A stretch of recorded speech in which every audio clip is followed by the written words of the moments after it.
possible. Now it's my pleasure to introduce David Krueger and the next session. David's the moderator for the next session. David's got over 30 years of experience in the solid waste and recycling industry. He's worked for local governments, consulting firms, a private transfer station, and a college recycling program. For the past 13 years, he's managed the solid waste and recycling programs for the city of San Ramon, California.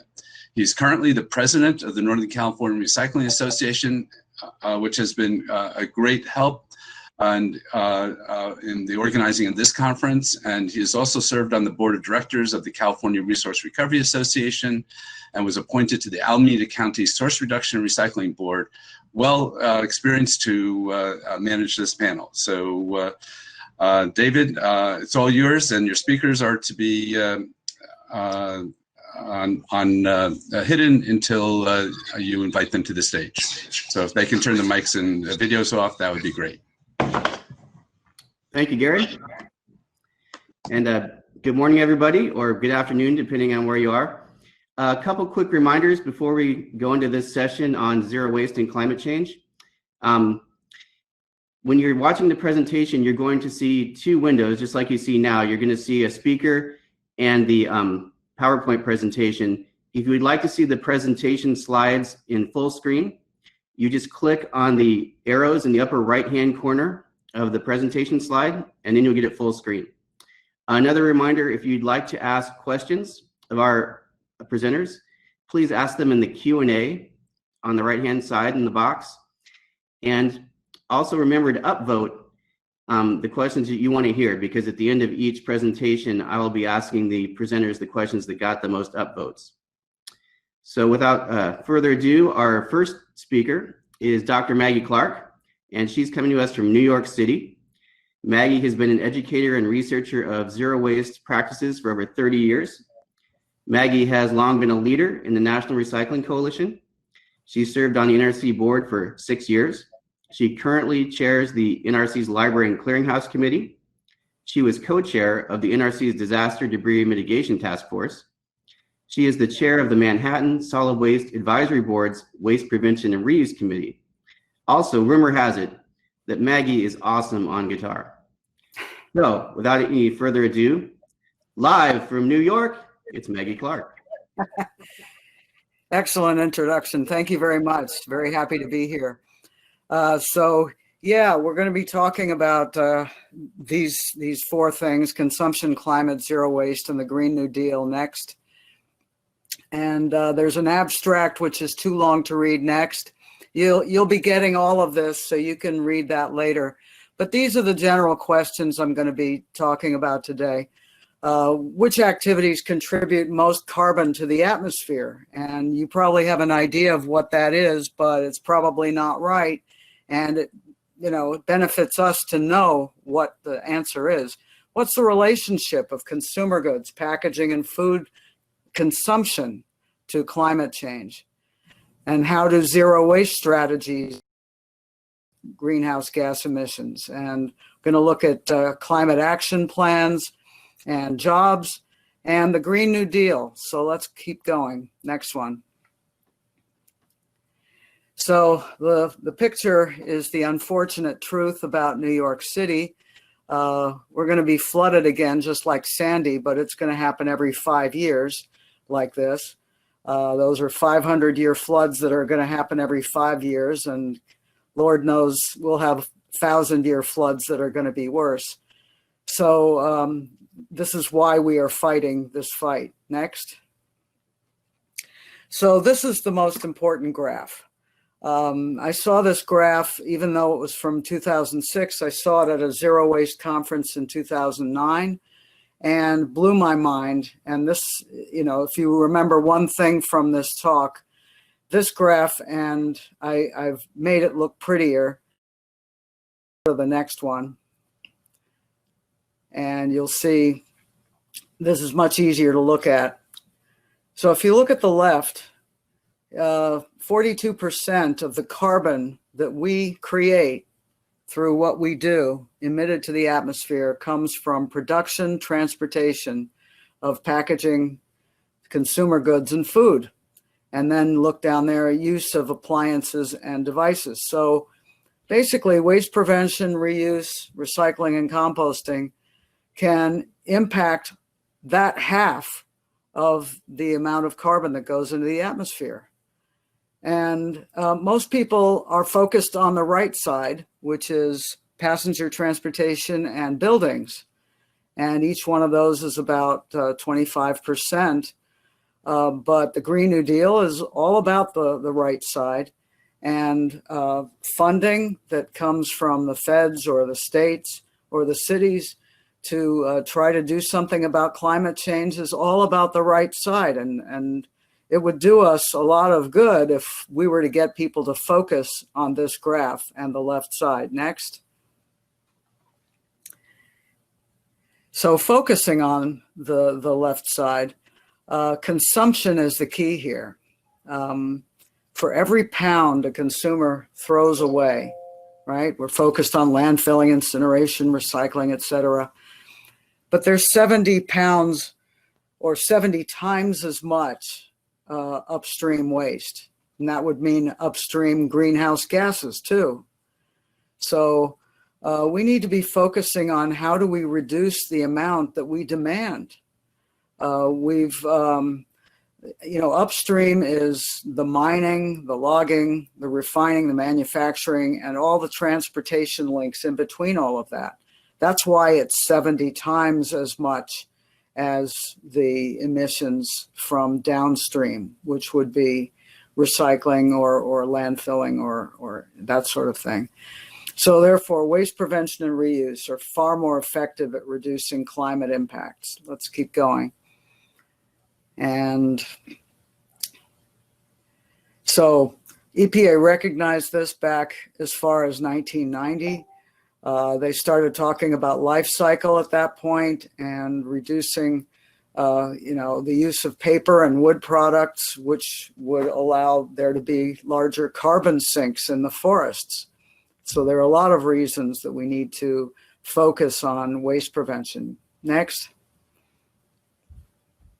And more about life cycle. And next. And in this one is all about the demand, right? In New York City, for a long time, they've said, oh, well, we don't have any climate impacts from waste. But they're totally ignoring the fact that all New Yorkers are demanding things like paper products, plastic products, all kinds of things from all over the world. And we're not being charged for that. And that's what this graph is all about. And we need to take ownership of the demand that we create for products, packaging, and food. And it's on our ledger, not on somebody else's ledger. Next. Next. Okay.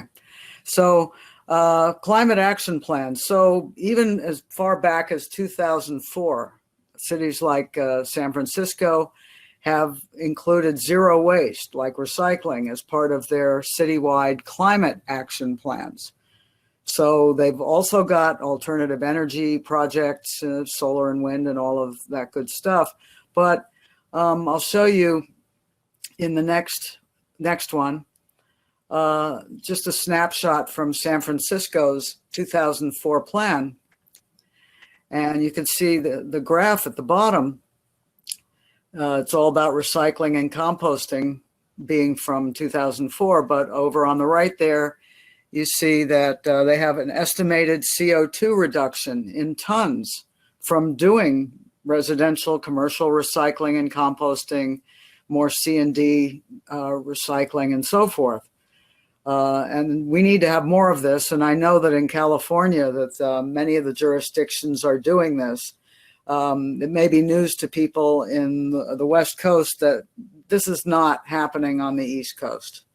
We don't do this so much. Next. And I imagine in the middle of the country, that's probably similar. So let's talk about the Green New Deal. So when they started talking about that, it occurred to me, oh my God, they're just talking about the right side again, right side of that pie chart. and they're not really looking at zero waste. But looking at the history of what is the Green New Deal, it's like the original New Deal, they wanted to create jobs. And, so they're talking about jobs in zero emission technologies, sustainable infrastructure, new energy grid, high-speed rail, all those wonderful things. But next, you'll see that there are a lot of jobs in zero waste as well. Next. Oh. This one shows you about zero waste. Okay, you'll go back and look at that. But that was zero waste in the context of sustainability, and but this is the one I wanted to focus on at the moment. Take a look at product reuse there. These are number of jobs per 10,000 tons per year of waste. So computer reuse, you can get a lot of people repairing computers to make them useful to society again, at 10,000 pounds of computers. Compare that to 10,000 pounds of waste that go to landfill or incineration at the bottom there. One person can deal with that, right? So it's a much better job creator, zero waste is. And this has all kinds of benefits, tax benefits to cities and so forth if you maintain your jobs within your city borders, doing all of this, the repair and the reuse and the resale and everything that should be done for zero waste. Let's keep going. So there are a number of flaws in the Green New Deal. Nuclear power is still on the table, no cap and trade and so forth. But the worst one, of course, from our point of view, is that, there's no zero waste strategies. So there's a good quote down here, which we don't have time to read, so keep going. Now, this is important. Normally, we see this pie chart looking like, so what's in the waste stream? And I changed it a bit to focus on the zero waste solutions, because what's in the waste stream is usually recyclables and compostables, and they totally ignore waste prevention and reuse. So EPA put out data for a long time, and if you look at the upper left, containers and packaging are about 30% of the waste. And some of the solutions would be bans of bad types of packaging, redesign of packaging, reuse, EPR, recycling, and then moving down to non-durable goods is about 22% of the waste stream. Again, you can ban poor designs, you can redesign EPR and recycling. Moving over to repair and reuse programs, that's durable goods, is almost 20% of the waste stream. And yet people throw out perfectly good, durable items, everything from clothing to computers, to furniture, to appliances that could be repaired. And then the rest is organics, which is probably the same that you see on any other type of pie chart like this. So this is the pie chart that we should be focusing on for zero waste solutions. Notice in the upper left, education, motivation, enforcement, and pay as you throw are important all the way through. So moving right along, next.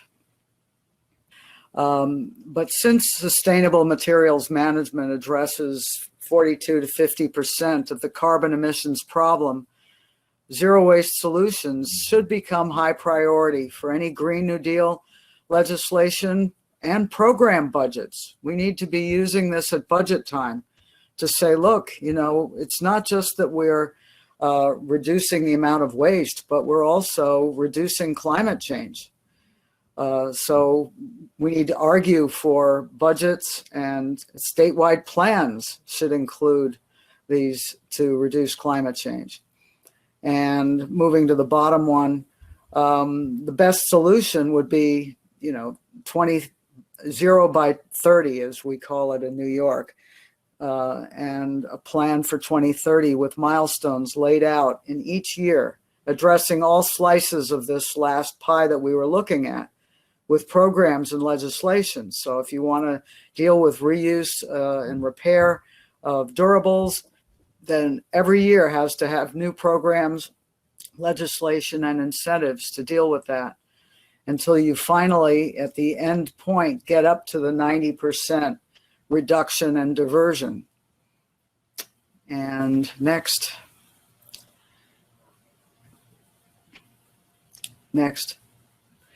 So, call to action. Environmental groups need to be aware of these facts. I hope we can outreach this to all of them.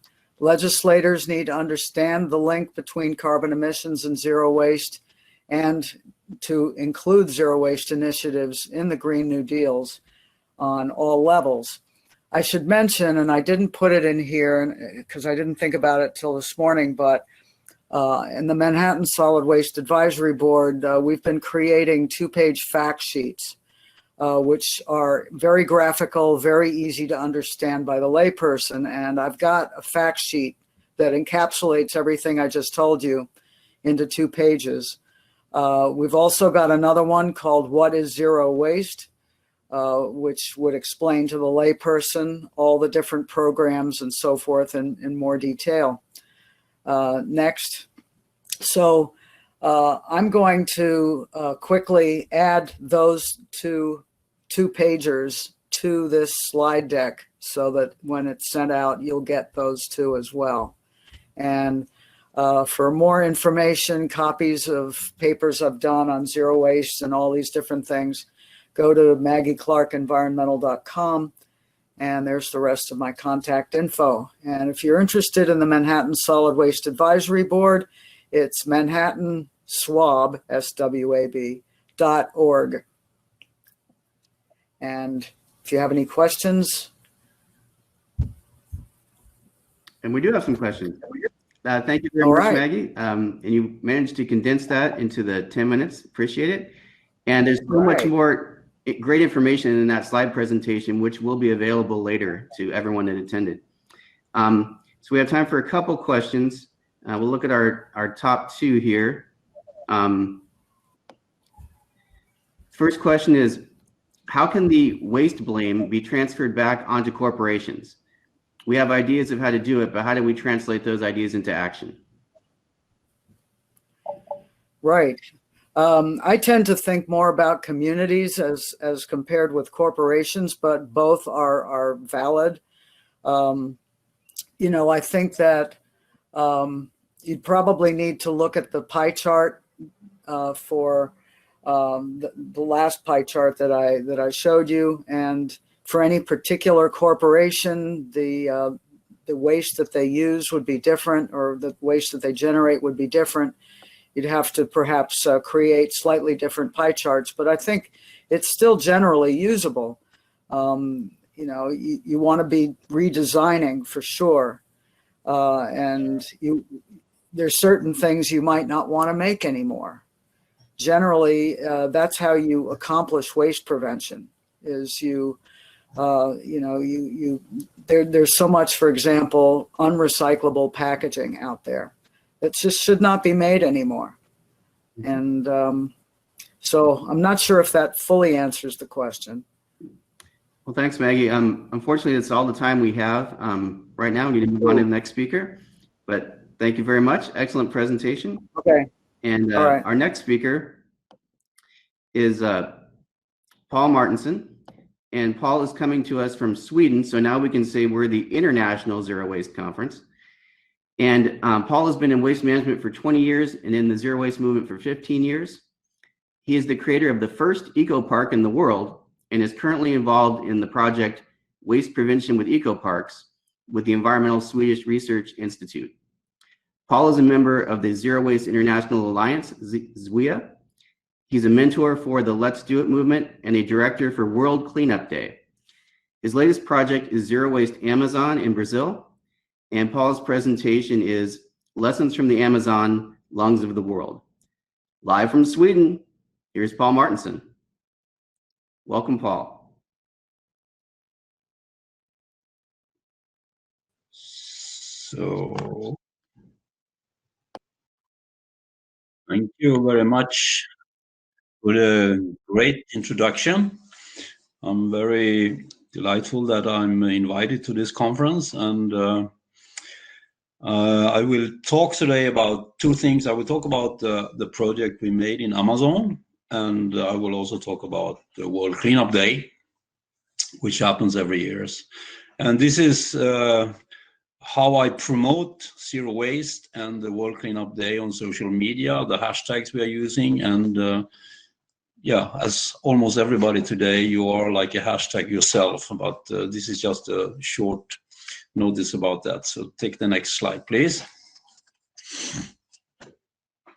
I will start with Brazil because that's where we had the project from Amazon. And as you know, Brazil is the 5th largest country in the world, and they are the 4th largest producer of plastic, which is almost about 12 million tons a year. And plastic waste goes mostly to the landfill, and the recycling is less than 2%. But the big Amazon River is, of course, a big outlet for plastic, and if you YouTube it, you can look at the waste management in the Amazon River. You can see where the trucks go up and they just tip it into the river, you know, and then they think it disappears, but we know it doesn't. Next slide, please.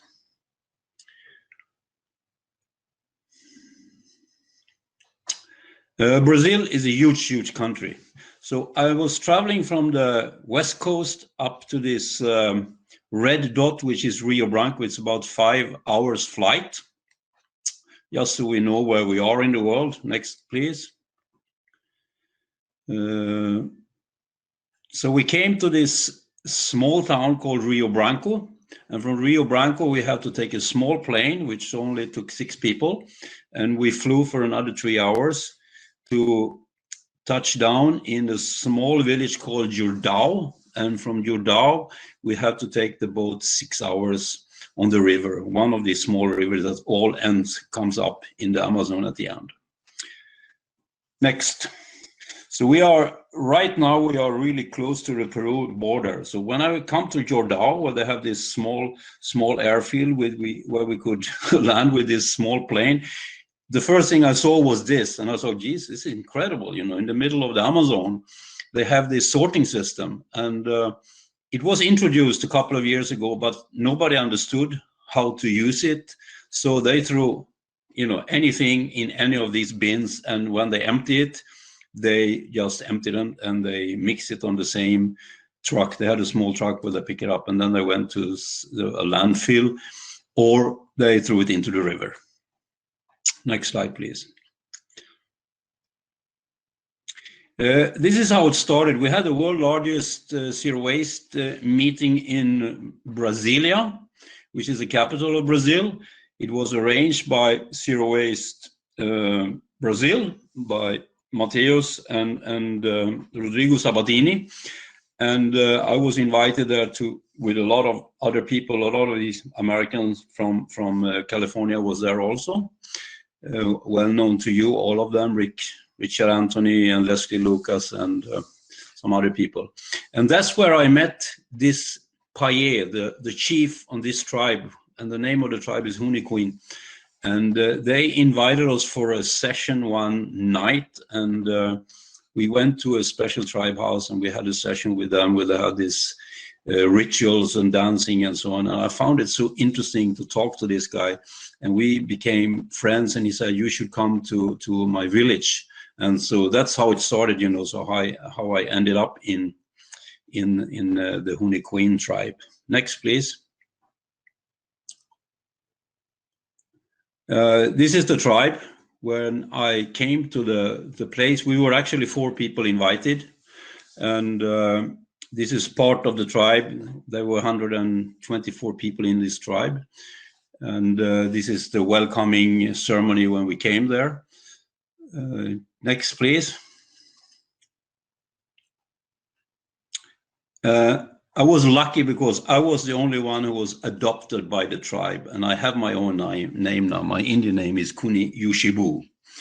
Next, please. I have to brag a little bit about that. This is the chef, the paillet. When we had sessions with him, we were sitting under the huge trees and we were talking with him, and he could speak Portuguese, so we had a translator and we could communicate and listen to his idea about doing something more like an eco village, because they had a beginning problem now with waste in this village, because the main problem all over the world is actually the consumption, you know, and this tribe started to consume a lot of these products that give them problem.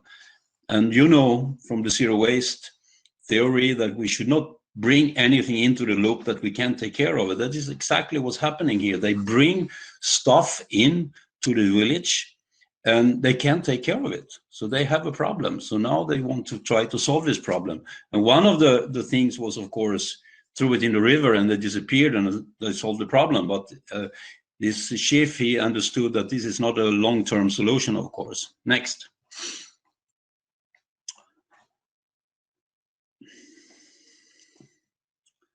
This is the house, the common house in the village, where all the meetings they have and all the decisions they make, they always gather in this house, and they have like what they in Africa they call it Ubuntu. You know, they have to agree everybody about what they're going to do in the village and what kind of decisions they are making should be, you know, everybody should be involved in it and they should agree. So this is also where we had our workshops and where we stayed all the time, you know, when we had our meetings with them. Next, please. This is the main thing in the whole area. This is the river. And you can see the girls, they go down there every morning to clean all the dishes. So they do everything in the river. They take the swim and they bath, they clean the porcelain and the cutleries and everything they have. And they also throw the waste there. So this is actually the main vein in the whole area. And everybody is using the flood for, then they go down to Jordao and to other villages, and they go to other tribes also by these very, very small rivers actually. So they have very flat boats, because when it's dry season, you know, they can't hardly use them. They have to walk in the jungle. Next. And we had some workshops together with invited chiefs from other tribes also. And we took the hair shampoo as an example, because they started to use shampoo, all the people in the village. So we made a workshop about what does it look like when you bring in this shampoo to the village. What is the effect of the soil and of the river and the economy, and finally what should they do with the plastic bottle? And we were using this by using a string which we laid out on this big floor in this house, and we made different stations to see how this bottle traveled and the effect it had on the village and on the people and the economy, and that they at the end they were stuck with the plastic and they didn't know what to do with it, and they burned some of it and they threw it in the river and so on. Next slide, please.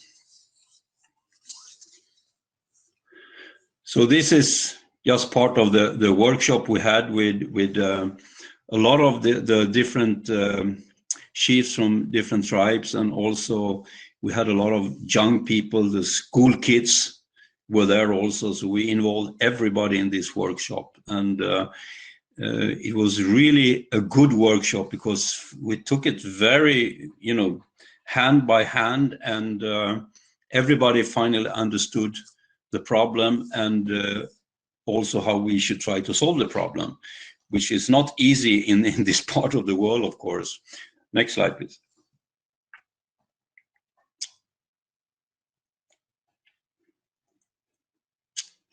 Next slide, Mr. Todd. Yeah, there it is. There is just a few pictures also about the workshop we had. And the picture up to the right there is actually a workshop we had to make the pads for the women, for the menstruation pads. They made, we had sewing machines we could use, and they were making their own pads which they could use, because they started to buy this other paper and woven things they're using, and they had a problem with that also, of course. Next slide, please. We made also a recycle center just to see how much waste they were producing. So we were building some bins also, which was on the toxic one, and then we had also for composting and for recyclable stuffs. Next, please. And this is just a few pictures of the girls and the people, how they look and how they were dressed up when we were there during the ceremonies we had and so on. Next, please. Paul, I apologize. We're going to have to wrap it up. Okay. Take the next one also, please. So this is what you can do personally is, of course, that you have to try to reduce your plastic use as much as possible, and you have to look into your consumption. This is what we are trying to tell these people also, but it's hard because the only dream they have is to copy our consumption patterns, and they want to consume all the things that we have, of course. So we cannot go there and say, you should not do that, it's not good and so on, but we try to do it in a little bit more of a sustainable way anyway. Okay, I'll stop with this. Thank you. Thank you so much. And we have time, we'll take one question. The question was, did you say that Waste Management dumps trash in the Amazon River? Is this true? Mm-hmm. Waste Management, the company? No, it's not. It's, I'm not sure if it's a company, but it's like a agreement, you know, that they have someone picking up part of the waste. It's a voluntary thing, you know, that they do, but to get rid of it, they threw it in the river. So it's not really organized by a municipality because it's really small areas out there. But the solution was, of course, throw it in the river, and you could see it goes away. So it means it disappears. And we'll fit in, are they using plastic beads for their beadwork? Pardon? Are they using plastic beads for their beadwork? Yeah, they do. Okay. All right, well, thank you so much. It's time to move on to our next session, but please see Paul and Maggie in the networking sessions and ask them more questions. Thank you. Great, thank you, Dave, Paul, and Maggie. Really great information on zero waste and climate change. It's now my honor and pleasure to introduce our next speaker. Rick Anthony is an old friend of mine, a visionary leader in the world on zero waste, chairs the Zero Waste International Alliance. He's a founder and member of the board of directors of the California Resource Recovery Association, the Grassroots Recycling Network, Zero Waste USA, and back on the National Recycling Coalition board after a number of years off. He's a key leader in that for many years as well. So let's give a warm welcome to Rick Anthony. Thank you, Gary. Are we hearing me? Are we good? Am I on? Yes? Nod yes if you hear me. You don't hear me. You do. Hi, everybody. I'm Rick Anthony. I'm the chair of the Zero Waste International Alliance. I've been in this field for over 50 years now. Started with the first Earth Day, and it's interesting what happened is that we ran a student government, we ran a coalition to take over the student government, throw the frats out, and work for peace, and we won. And my patronage was I got this dump that was picked up, that was started on Earth Day, and the administration was upset because nobody was working it, and the stuff kept piling up. And so we were either to make it work or shut it down. And we ended up making about 50,000 the first year. The program's still going now after 50 years at the university. And for me, it was a beginning of a career that led to engineering company where we did some of the first curbside programs in the 70s.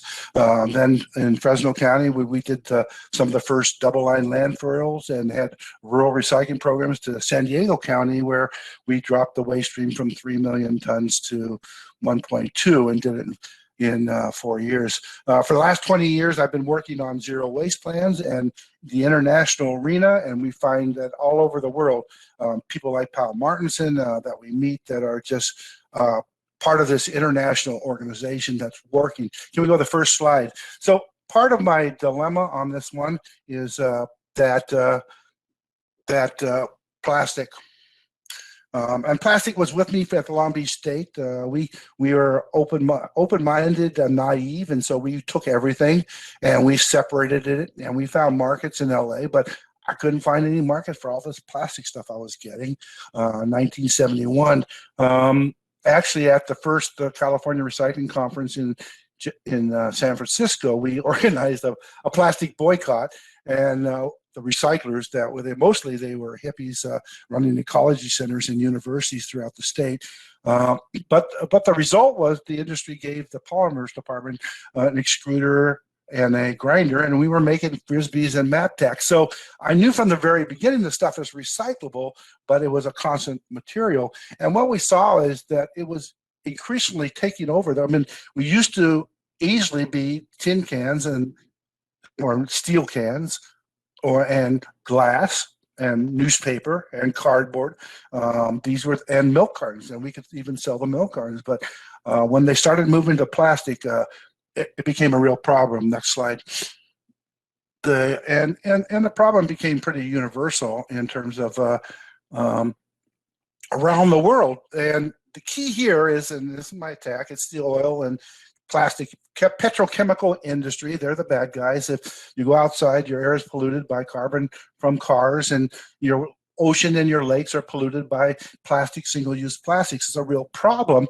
And the industry, as opposed to newspaper or paper or metal or glass, has been recycling hundreds of years because they had to. The blacksmith, the glass blower, making papyrus back in the paper were part of everybody's economies because you needed those things. Plastic is something relevant that came in the 50s, and they never took responsibility for what happens after they made it. In fact, they advertised it that you could just throw it away. However, its value turns out to be it's amazingly recycled. If you can get PET or HDPE in its own resin type, you can make a lot of things. And what we found as we traveled around the world was that there was an informal economy going on with collectors, recyclers, picking up this stuff and taking it to small types of cottage industries that's what melting this stuff down and making new products out of it. Next slide. So, the issue has been that it keeps growing, and the materials keep growing. And in the beginning, in the 50s, when DuPont and some of these other companies, Monsanto, got the residue from the oil barrel, and they said, "What do you do with it?" They came up with plastic, and they were really happy about it because it lasted forever. But the problem was they used it to make single-use products that basically last forever. Next slide. And so it's really what it was. I believe it's an unintended consequences. I just don't believe that in the 40s and the 50s we really thought about what was being dumped into the environment. I know that from at Long Beach State because we were in charge of the Ecology Commission in 1970, and the fact was that we didn't even know what that meant. We had to read Rachel Carson's Silent Spring to understand that. And as far as proving pollution existed, we had microscopes that did part per thousand. But today, it's everywhere. We see it global. We see it in our rivers, in our waters, in our lakes, all over. We had a big argument with some professors in Switzerland, and they said, no, not here. And then they went back to Lake Lucerne and started digging in the sand and found all kinds of little plastic myrtles. It's all part of our environment now. It's a real problem. Next. It's causing lots of problems in the planet. And really, it's a simple thing that the industry needs to do, oil companies and plastic industries, is they need to set up buyback and recollection centers and include minimum content in their products and close that circle. Basically, that's what they have to do, period. Next slide. So it's a closed circle economy, and by doing this, by adding minimum content, they'll add value to the product. I mean, I can conceive of buyback centers that buy back PET, HDPE, even low-density polyethylene and polypropylene. All have value in the market if they were clean and separated. And by not doing it, we're basically trashing our oceans. They're looking in the next 50 years, there'll be more plastic than fish. These things have caused us incredible amount of aggravation, and we spend a lot of our time now working on campaigns to get plastics out of the ocean, basically not get it in there in the first place. Next slide. So it took me, I always had to do litter cleanup as far as my county work, both in Fresno and San Diego. And we did some interesting things. We think that the first Adopt a Highway programs in the early 80s came out of Fresno County, where we started. And a lot of people around the world saw all this. They see it all around, and they got upset about it. They wanted to deal with it. And Charlie Moore and myself were invited to go to Tallinn, Estonia. Basically, Pal was there, Enzo Valvini, and basically 300 organizers from all around the world who were upset about the blight on this environment that these single-use products were made. And they organized World Cleanup Day. Next slide. And this was basically the first World Cleanup Day was about a couple years ago, mobilized worldwide, picking up oceans and riverbeds, basically pathways to the sea. Next slide.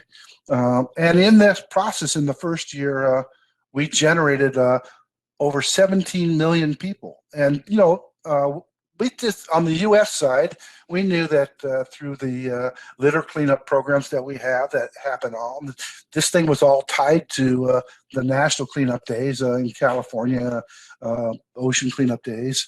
And literally, so we had over 2 million people on the first cleanup day actually out there doing it in 158 countries. The second year was even more. This year, I haven't seen the results. Paul could tell you how it was, but I know that Debbie and I, they asked you, if you can't join a organized cleanup, just take a walk and pick up stuff. And we walk our usual 2-mile walk and picked up a couple hundred, 20 pounds of materials. It was absolutely amazing what was out there. We never realized in our little pristine community how bad it really got. So it's really next slide. It's a huge opportunity. In September, look for World Cleanup Day, organize an activity. It's either your house or your block. And this is what the key here is, that really when we talk about zero waste and implementing zero waste, it starts with you. It starts with me and you. I mean, bottom line is we're the ones that in the beginning that have to deal with this, and it's important. Oops, I did it. Did I do it? Yeah, there we go. Okay, it's important that we begin to think of it that way. It's first it's you. Really, Gary? Am I done? Yeah, another minute. Oh, no way. Okay, so fine. Yeah, everybody else goes over. Okay, so bottom line is it's an individual kind of responsibility. And what we've done is Gary and I, when we started to organize this conference, talked about a pledge that looked 50 years backwards about who we are and what we're going to do. And we put it together as, what about the next 20 years, next 50 years? What are we going to do? And so it's basically a declaration, but I want it. The key is that we're working. It's everybody getting on the same page, and it's there's an equity, redesign, ban wasteful products, make producers responsible for problem products, and we want them financially responsible. Separate at the source, and once we get all these redesigns, we'll be able to say things are compostable and they're recyclable. Rescue food and compost, support and expand repair and reuse, build zero waste infrastructure and welfare for wasting, advocate and adopt as needed. And we all want to be on the same page in terms of advocating, because as organizers, as community organizers and working for the city, we actually make recommendations to our policymakers. So in a democracy, it's important for us to communicate. Take a look at this declaration. We're all on the same page. To achieve worldwide culture and sustain the planet in perpetuity, we stand together. Thank you very much. Next slides, Todd. Great. Okay, there's a lot of questions. We'll give you one question. The top voted is there's so much going into the plastic recycling market, but how do we get companies to use the recycled plastic? It's so unbalanced. Yeah, it is. I like the requirement of minimum contents. That if in California back in the '88, we determined that all newsprint must have a certain a minimum content of recycled paper, and all of a sudden, Canadian newspaper printmakers were buying pulp from California so they can meet the requirement. We did that also with low-density polyethylene. So I think minimum contents is a big one. I think bans on plastics that don't have identifiable markets. I like the fact that if you can't recycle it here, you can't sell it. Great response. And California just adopted minimum content. Is that right, for plastics? Yeah, I think they did. Yes. Great. And I'll give you one more question. How do we get subsidies to the plastics fossil fuel industry eliminated? Well, I heard President-elect Biden say that he's going to take away the subsidies from the oil and gas industries, which is in the trillions of dollars. So we need to encourage the Democratic Party and the current administration to go forward with it. Now, we've been talking about the cultural shock that would happen if your gas was quadrupled in price in the first year. So maybe we ratchet it out over 4 years. They get 75% of the subsidy the first year, and then that way. But it's a pressure, and we have, as one of our key issues, I think, as recyclers, is to make sure that happens. Fantastic. Thanks a lot, Rick.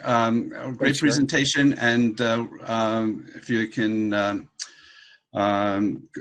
hide your camera and mic, we'll go on to the next session. I'll be introducing the moderator for that session, Dr. Neil Seldman. Neil is one of the early leaders on zero waste in the world. He provides technical assistance to cities, community groups, and businesses, has pioneered developments in processing, building deconstruction, small-scale manufacturing from recycled materials. He was a founding member of the National Recycling Coalition coming out of the first National Recycling Congress in Fresno that Rick Anthony helped organize. He was a founder of the Grassroots Recycling Network as well, which is now doing business as Zero Waste USA. Dr. Seldman is also known as a grassroots organizer. According to one person, says that he shows communities how to fight against and how to fight for the sustainable solution to solid waste and economic problems. So leader in our field, Dr. Neil Seldman. Neil. Hi, Gary. Thank you very much. And I'm looking forward to this workshop session with some terrific speakers. I'm going to introduce them all at once right now. And then, as I understand it, they will be brought up to make their presentations. I'm going to ask Terry McDonald to start us off. Terry is with the St. Vincent de Paul organization in Eugene, Oregon. Since 1985, that agency has been operating, prior to that, the agency has been operating as a social service agency. In the mid-'80s, they hit upon the strategy of earning revenue from repairing and reusing materials and products in the waste stream. I've had the pleasure of working with Terry. He's a national treasure. He works internationally as well as locally, in the United States. And he will describe what goes on at St. Vincent's and their network on the East Coast and West Coast. We have three wonderful people from Baltimore with us, Melanie Thomas, Shoshanda Campbell, and Greg Sortel. They work with organizations in Baltimore fighting for environmental justice, but in particular, fighting against proposed incinerators, which they've defeated. And they are now working on two existing incinerators, and they will describe the incredible effort, the youth effort that has been going on there for 8 years. There are setbacks recently, but we are moving forward, and these young leaders are terrific. We also have Cecilia Allen with us. She's with Global Projects. She is a Global Projects advisor for Global Anti-Incineration Alliance, a wonderful group that not only does their own great research and outreach, but also has been terrific in getting foundation money and funneling it to good groups fighting incinerators, including in Baltimore, where we will hear about. And finally, we have Arlie. Arlie Owens. He's the new chair of the NRC Diversity, Equity, and Inclusion Council. He's also executive director of the Ohio Recycling Coalition, and in the past, he's been an NRC board member. So these are terrific people. I've had the pleasure of working with them, not with Arlie, looking forward to that, but we do have a great deal of information to share. So I'm going to ask each speaker to talk for about 8 minutes. If there are immediate questions for them, we'll take a couple of minutes to have that person respond. And afterwards, we'll have a bunch of time for a general discussion of all of these issues. So without further ado, I'm going to ask Terry to get us started. Terry McDonald from St. Vincent de Paul in Eugene, Oregon. Hi, I'm Terry McDonald. I'm the director of St. Vincent de Paul, and I've been the director for the last 35 years.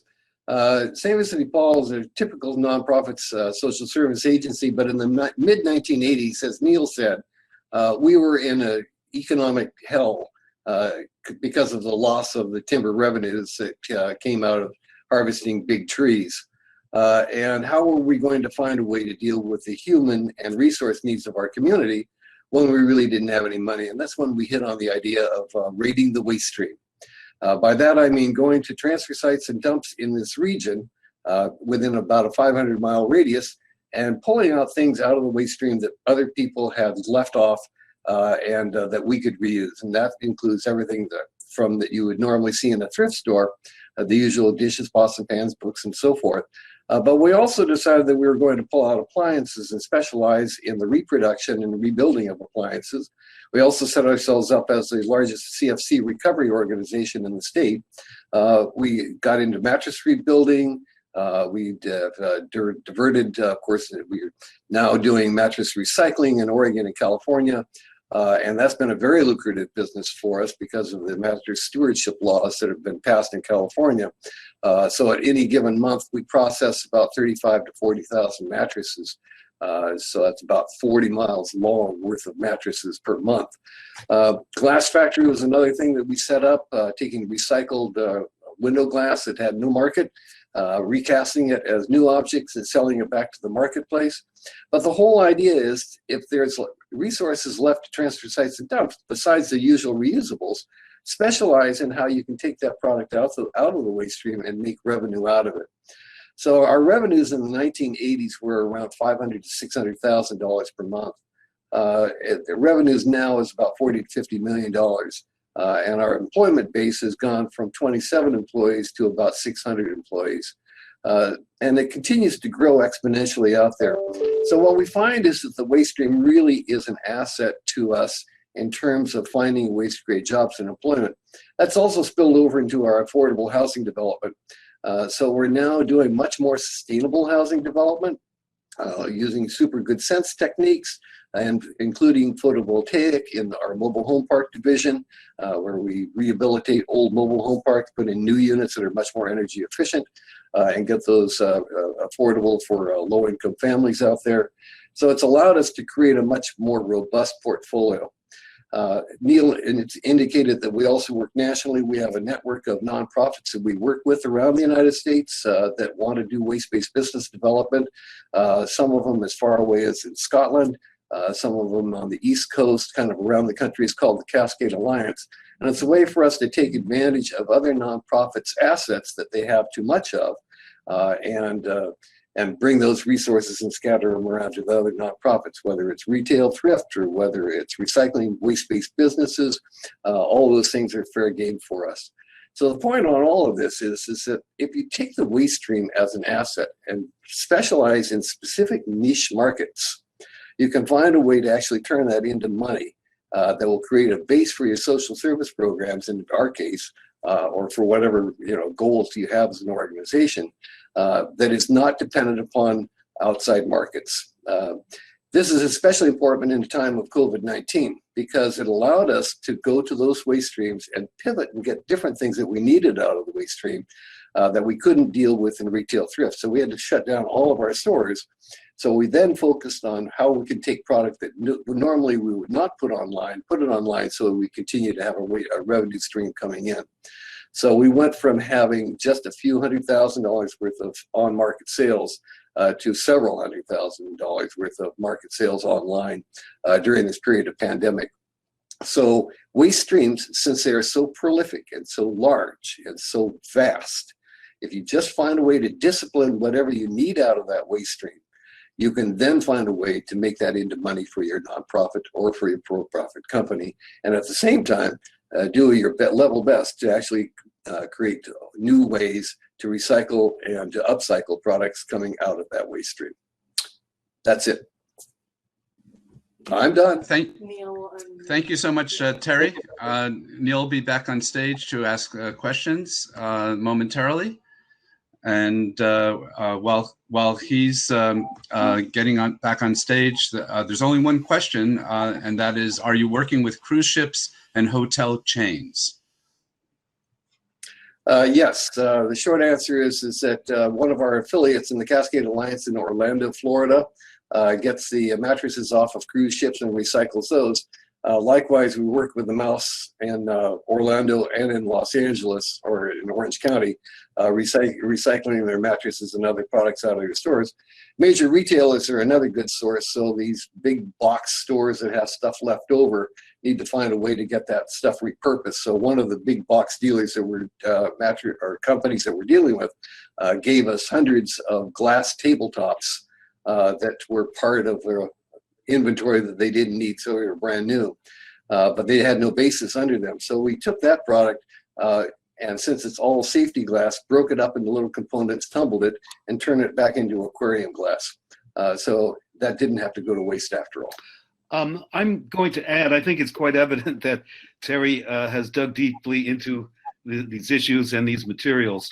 I also want to say that Terry and his staff are quite remarkable in their availability to people for technical assistance, and once they start working with you, they don't leave you. I know that Terry and his staff make trips around the country regularly to check in on the businesses they've helped start. And Terry posted the svdp.us. They have great videos and further information. And Terry will be with us for other questions at the end. If we could get the next speaker. So now you're gonna click that. Yeah, perhaps. Yeah. Okay. I think the next speaker, perhaps we could bring up the three speakers, Greg, Shoshanda, and excuse me, and Melanie, and they can perhaps have a joint presentation. Why don't I just give you folks a half hour and make the presentations, and I'm sure you're going to get lots of questions. Good to see you all, by the way. I haven't seen you since COVID, so it's nice seeing you. I'm going to shut my mic and phone mic and picture off. Greg, Melanie, or Shoshanda, which one would you like? Which one would like to start? I am. Great, thanks, Shoshanda. Go ahead. Nice to see you again here. Thank you. Hi, everyone. Thanks for having us. If you would like, what we would recommend is clicking that to expand the slides if you need to read. But I'll start. I'm Shashonda Campbell, and I'm with the South Baltimore Community Land Trust. Also, Greg and Melanie are also with the Land Trust. Next. So the South Baltimore Community Land Trust is creating community-led development without displacement and zero waste here in Baltimore City. It's what we've been working towards. Next slide, please. And so when thinking of what we want to see, we always created our values, which is equity, participation, and universality. Right now, we have a system that has equity at the forefront, but we know we need to build a system that's on the shoulders of equity, participation, and universality for all residents. Next. And so what we're going to talk about a little today is about the resources and around, again, an equitable system that we want to see here in Baltimore City that talks about the workers' dignity and living wages for creating those new jobs that'll be from zero waste. Next slide, please. And so how we structured this presentation is going to be about how we got started, about ourselves, about the Free Your Voice fight that we had, talk about where we are now and some outcomes that we are looking forward to in the future for zero waste. So you can go to the next slide, please. So I'll just start a little about Free Your Voice. Free Your Voice is a student-led group that I help co-fund with a lot of awesome other youth, such as Destiny Wofford and Charles Graham, and many other youth that was involved in this movement. And so we had a proposal that was going to be built less than a mile of a nation's largest incinerator building, less than a mile away from our high school. So when we found out about that, that is where Free Your Voice was created.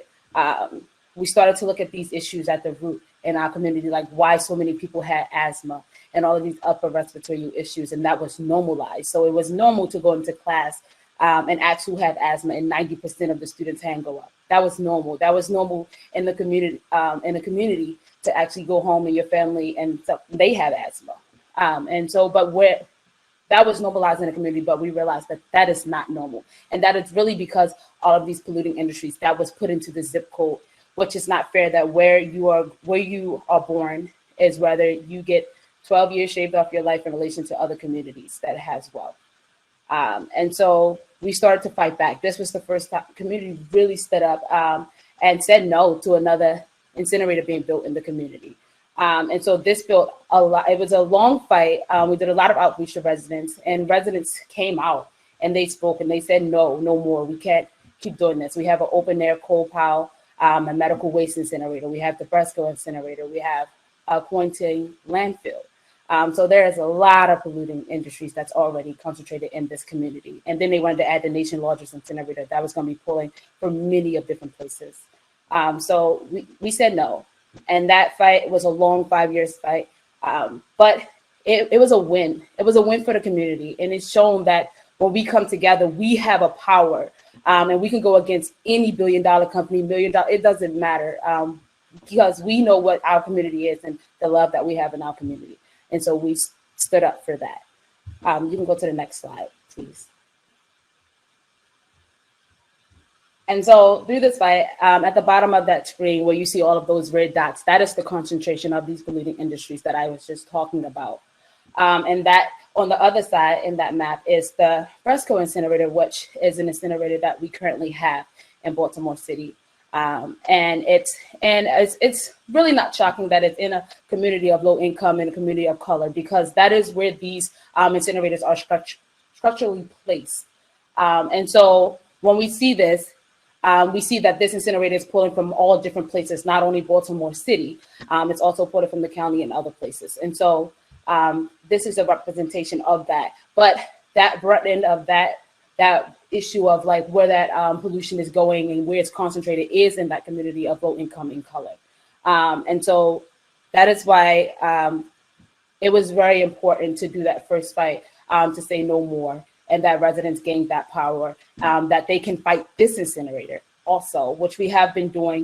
And we wanted to find something else that we would respect our lives and our planet, and that way was zero waste. And so we have been doing what you'll hear about from Greg and Melanie also. You can go to the next slide, please. And so it's really about when we were looking at all of these industries and we were wondering, like, why is this keep being put in our communities? Who's making these decisions? And why are they deciding to keep putting more polluting industries here when residents are already struggling with the air pollution that they have? And people are dying. Like, this is an issue that we needed to bring to the forefront. And then that fight did bring that to the forefront. It started people talking about incineration in a real way of like, why are we doing this? Why are we polluting our air? Why are we killing people? When we can deal with waste in a better way. And so this map is showing who owns these bladed properties and lots in our communities, and who is making decision over land in our communities. And so as you can see, there are people that own property from Curtis Bay, Brooklyn, these South Baltimore communities for all over the place.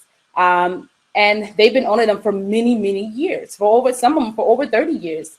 And so we started to look at that and we said, this cannot be. We cannot keep doing this cycle and this structure that we have right now. We need to create a new one.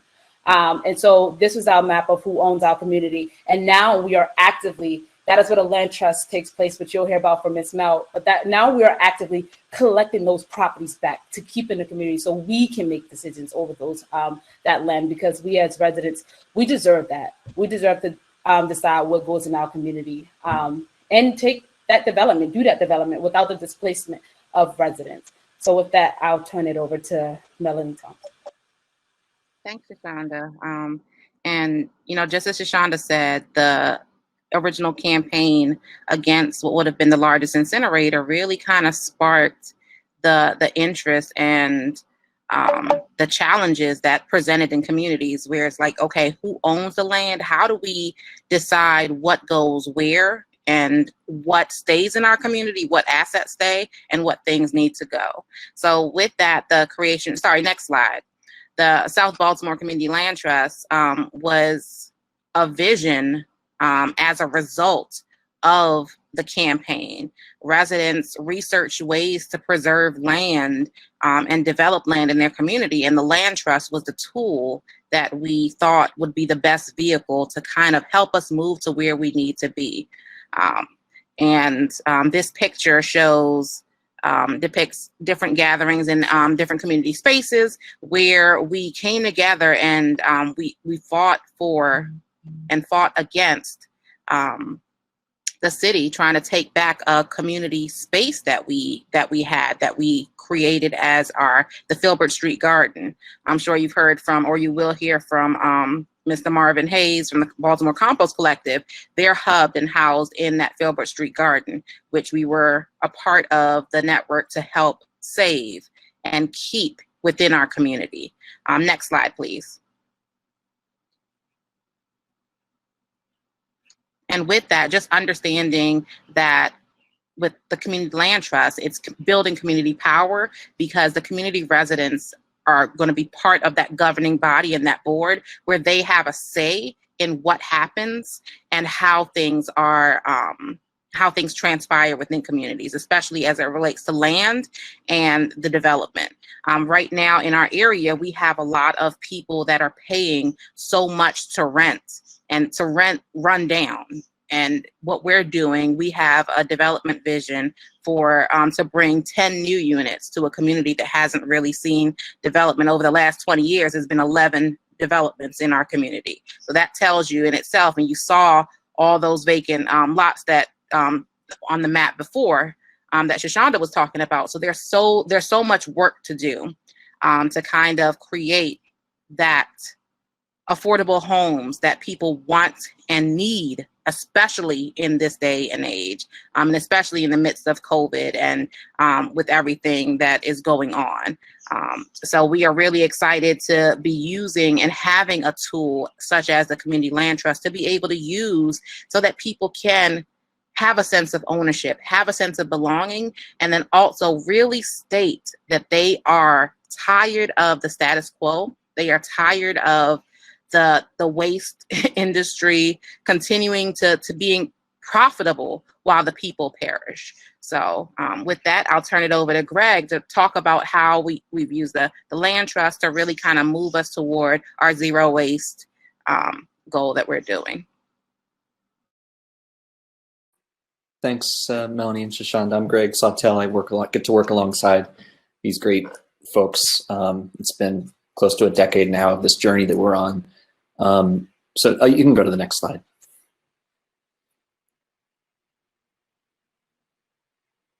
So you've heard about the conditions that we're responding to that we've learned about through struggle.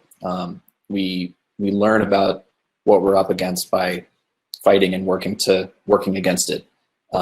But through that emerges greater understanding, analysis, and awareness of the current conditions that we have that we're trying to change. And so currently we do have this system that is incentivizing and generating conditions that aren't suitable for life, for thriving in our neighborhoods. It's working very, very well for an incinerator to profit, or for a new polluting development to come in right alongside a frontline environmental justice community. But we don't have the conditions for human beings in the neighborhood to thrive. And we're very directly, that's who we are, and that's who our base is. It's folks who are directly impacted by these struggles, who we then really, really patiently invest the time, the energy, and the resources to study, act, and reflect together. And so we've come to learn quite a bit about the system that we're confronting. And what we've understood throughout the years is that we need additional tools, resources, policy framework to create an ecosystem and the conditions for life, not for waste of resources, waste of lives, waste of our potential.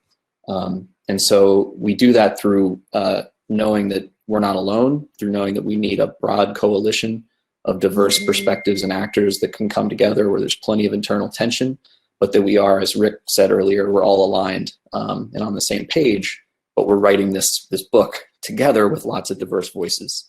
And we're up against a lot, so it's going to take a lot to make this transition.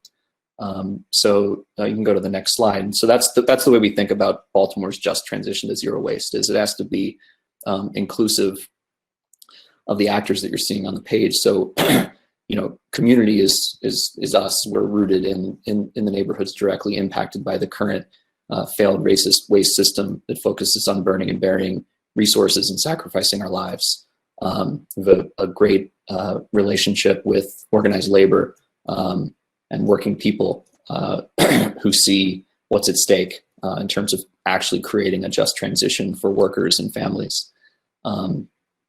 Anchor institutions who are a significant part of Baltimore's economy and culture and civic life are also large waste generators and need to be a part of this process of problem solving and figuring it out. The city government itself plays obviously a critical role, as well as national networks like Gaia and Zero Waste networks that bring just this perspective, and we think of it as a map, and fill out portions of the map that we're kind of blind to if we're simply looking at our Baltimore context. So it helps us get a clearer picture of the national and international terrain, and we try to bring all these pieces together to have a clearer picture to figure out how we move forward. You can go to the next slide. And so with that, we recognized that we were at a critical moment. We had, because of the work that Shoshana and other youth leaders did, we had overturned this, what would have been the future of Baltimore for decades. It would have been even more of a waste shed, a waste hub for receiving and burning the East Coast waste. And it would have been a huge precedent. It would have really locked Baltimore into this future that looked a lot like the past, but was writing itself into the future. And we stopped that, introduced a new element into the discourse, which is no community can be a dumping ground. We're standing up to it, and there are alternatives. The alternative is largely believing in communities and rooting our work in communities, as opposed to viewing communities next to incinerators as merely as victims, but we are the agents of the future we're trying to create. but also specifically a discourse that was leading with zero waste alternatives and a just transition. And so we recognized that we had created the conditions to now bring in some support, and that was Zero Waste Associates and Ruth and Gary and Rick and Neil and a great team to support the community's vision in order to actually create a real concrete plan. This was called for by Baltimore City Council, who we did organizing with for all along this path, so about a decade of organizing to prepare them to recognize that the city could break with its past of burning and burying and chart a new vision. So we created those conditions, we brought in the team, we did a really great participatory planning process that was rooted in equity, and we emerged with a plan we're really proud of, which looks at zero waste in terms of equity as a development issue, and it links the amazing housing work and land development work that you heard from Melanie, where you're really talking about at scale transferring ownership of another part of the way. What we have to look at is another part of the waste stream, which is land itself and buildings, which are currently at the scale of 30,000 vacant lots and buildings in Baltimore City are being squandered, held by speculators, anticipating long-term profits. In the meantime, residents and communities suffer the consequences. So we're linking that aspect, which is a little unique, probably in terms of a zero waste plan. We're linking that aspect to our vision of zero waste. So we're incorporating land and community ownership itself into the fabric of the plan. And so developing this plan was a process of really learning more about the system that we were confronting in depth, but really was about building the relationships with the stakeholders and the actors who now we're calling upon. Now that we've created the plan, you can go to the next slide. And now we're moving towards implementation following city adoption of the plan. You can go to the next slide. I've kind of covered this. These are some of the stakeholder meetings, and we really concentrated those around mostly communities directly impacted by the current system. This was a high watermark. This was the launch of the plan. We had a really great audience, and this is you can see at the podium, that's our mayor-elect, Brandon Scott. We're going through a pretty unprecedented leadership change in Baltimore right now. And what we've achieved is a commitment to really implement this plan, to work together between community, city, the coalitional actors, to work towards this bold vision. You might get the sense that we're setting up for a little bit of a letdown. So you can go to the next slide. It's not all roses and smooth sailing in Baltimore. These are plan outcomes. I'd encourage everyone just to follow there's links to this plan. You can take a look and go in depth. It's a wonderfully produced document that we're really proud of. You can go to the next slide. And this is a really key one. This is just a couple screenshots from work in progress at one of the lots that's been transferred from kind of derelict private ownership into direct community land trust control. This is the site of future development of what will be 10 passive homes. Passive housing is a great approach that links climate and regeneration of the environment with our economic equity model, where you have a shared equity. And so what we're looking to do is scale that up. It's very labor intensive. It needs public subsidy to do this model. And in Baltimore, another great coalition has been able to achieve yearly public financing of this community land trust model. So we're looking at millions of dollars per year derived from a very small tax on wealthy property owners. So a very small example of what we need to do more of, which is redistribution of resources to go towards subsidizing our needs. And the plan is calling for more of that to be scaled up. You can go to the next slide. So we've got great demonstration projects, a great vision, a great path forward with very clear outcomes. We're looking at over 1,800 jobs to be created through full implementation of the plan, and reaching a bold zero waste goal through implementation. And we were looking at Baltimore's worst and main feature of our current waste system as being phased out as a signature accomplishment, the Bresco incinerator. You can go to the next slide. And as a reminder that our opponents are in the incineration industry are very well organized and a very wealthy opponent that's integrated into our system in so many ways, under threat of losing their long-term contract for trash burning in Baltimore, they effectively organized and were able to, amidst this leadership transition in Baltimore, to convince the outgoing mayor in his final month in office to renew a 10-year contract with the incinerator. And we had achieved a very strong commitment from our new mayor to end that contract. So Bresco, the incinerator, clearly saw what they were up against, and they were able to organize, over community, over democracy, who had voted effectively to end the contract, to wipe all that out, and really to deliver a pretty serious blow to our efforts.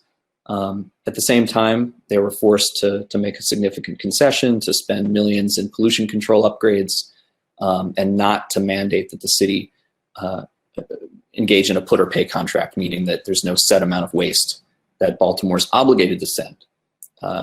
And so what you can go skip the next slide, you go to the next one. And so what that sets us up for, and you can see in that quote, is that was a quote from our incoming mayor, Brandon Scott, whose signature approach is equity.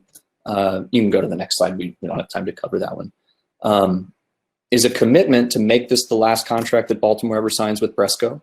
And we see that happening in a multitude of ways, but what we're really looking at is implementation of the plan that we've created and that the plan that the new mayor is committed to.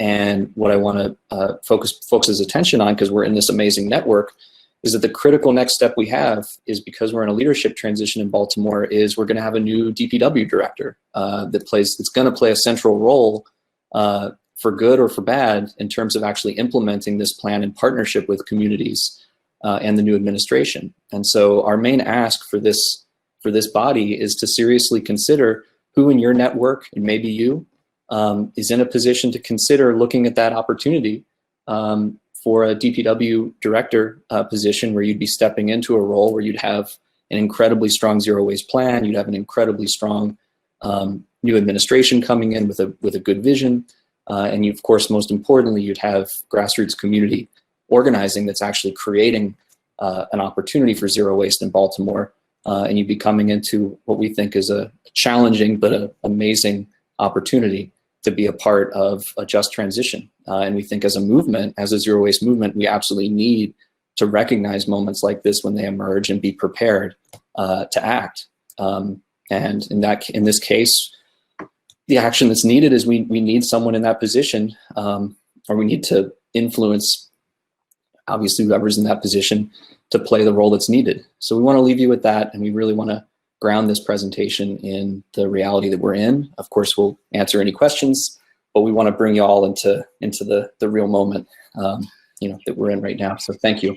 Gary, Melanie, and Shoshanda, thank you for this remarkable presentation. You could look at the chat and see the reaction. And I do believe that what you described, the Baltimore story, if I may, is the story of so many other cities: Detroit, Chester, Pennsylvania, upstate New York, Niagara Falls, and Saugus, Massachusetts. So the work you've done in pulling this report together really shows how to integrate zero waste into the whole health and future of the city. So we appreciate the work and the presentations. I don't see any, actually someone just mentioned Long Beach is another city that we're hoping to shut down the incinerator. At this point, Neil, we have a bunch of questions in the Yes, Q&A, not the chat. Oh, I see. So Gary, you need to go over to the Q&A. While you do that, I'll do the first one, which is: given that development of new recycling and organics facilities, which also have impacts, how should this be done in ways that are sensitive to nearby communities? That was from Steve Lautsy. Thanks, Steve. I mean, one dream scenario we have is that they would be operating on community-owned land. And in that way, the community itself is a direct partner in the development. That's the vision that we have. Whether we achieve that in every case is likely going to take time. But for us, it's about aligning our interests so that we're actually partners in these developments. And we think that that's the best way for communities to have real accountability, is to be directly enfranchised in development opportunities in their neighborhoods. So one way is through a community land trust. It's doable. We're not at that stage yet, but that would be our longer term vision. Gary, did you want to continue reading the questions? I could pick it up now if you want. Just one more question you have time for, but that so why don't you do that next one just so you get the hang of it? Yeah, that's fine. Well, here's one to all three of you. Where did the funds come from to buy the properties for the Community Land Trust? We did a grassroots crowdfunding campaign to purchase our initial property.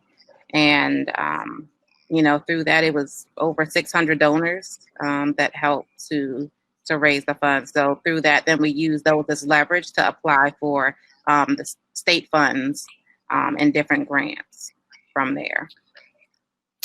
Thank you, Melanie. A related question.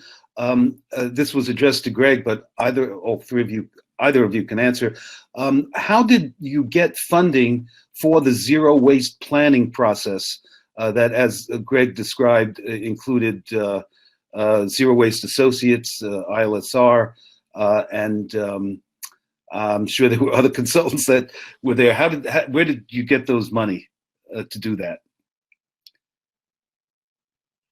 I think Gaia was mentioned earlier as one of the functions. Is so Gaia's been a great partner in terms of identifying support resources for critical tasks like this. It was a mix of that and more of the kind of finding sources of subsidy, and sometimes in our case it's been going directly to the public and lifting up a challenge and saying, do folks want to be a part of subsidizing this activity that but for a subsidy wouldn't take place? Had we had a different approach to this, we would have looked for the city to fund it directly, but we were in a bit of a unique situation, and so we worked through the process that made sense in our situation. Zero Waste Associates made it easier by giving a very affordable rate for the plan. It's not meant to be a plug, but it's just honest. The network has been very generous in terms of support. Yes, I also want to point out a fact that while we were everybody, community, and the so-called specialists were working on this, the city, through a state authority that promoted incinerator, was doing their own study. And just as more or less the same time, we came out with the published by United Workers how to deal with this and ending the incinerator, increasing recycling, etc.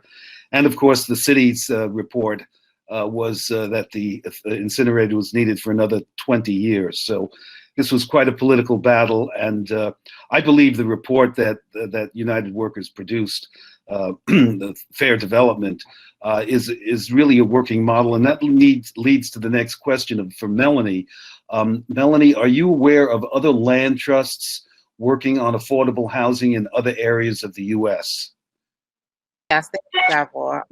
I put in the chat our email or in the question and answer. Our email, Great. if you email us, I can definitely share other networks. And we're actually working, one of our consultants, Harry Smith with the Dudley Street, one of the oldest nonprofits. Oldest community land trust. We've been working with him to establish our land trust. So there are several examples that we can share. Well, thank you again. Before we move on to the next speaker, I just want to say that the report that United Workers pulled together is available on their webpage. Is it on the United Workers webpage or the Community Land Trust webpage? If people want to look at that report. Yeah, well, I can read it if you were talking. I usually find it at ilsr.org. You have a nice write-up on your website, Neil. Oh, okay. Well, anyone should read that report. I think it really is the height of anti-incineration and pro-community development combined at the same time. And you three and all your colleagues, I want to point out that it's a mixed race, mixed class movement with Asians, Latinos, African Americans, white people. It's really something how the fight in Curtis Bay in the southern part of the city has mobilized the entire city to be anti-incineration and pro-recycling. So everybody owes you a lot of respect, and we appreciate your hard work. And as we all know, the hard work is going to continue. Okay, if we could have Cecilia Allen up next, that would be terrific. And we are on schedule.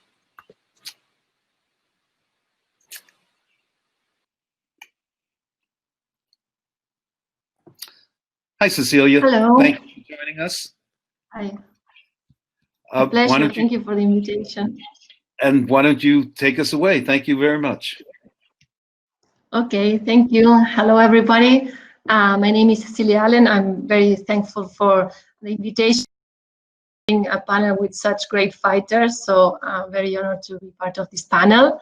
I work at Gaia. Gaia, it has been mentioned, is a global alliance of grassroots and organizations and individuals from 90 countries. And I work on environmental justice towards zero waste and stopping the waste incineration industry. And I am based in Argentina. If we can go to the next slide, please. So the first thing to mention in this panel is that we understand that zero waste is not just about preventing waste and managing resources, but also preventing, making sure no one is wasted. It's not just about materials, but it's also about people. It's about communities, it's about workers.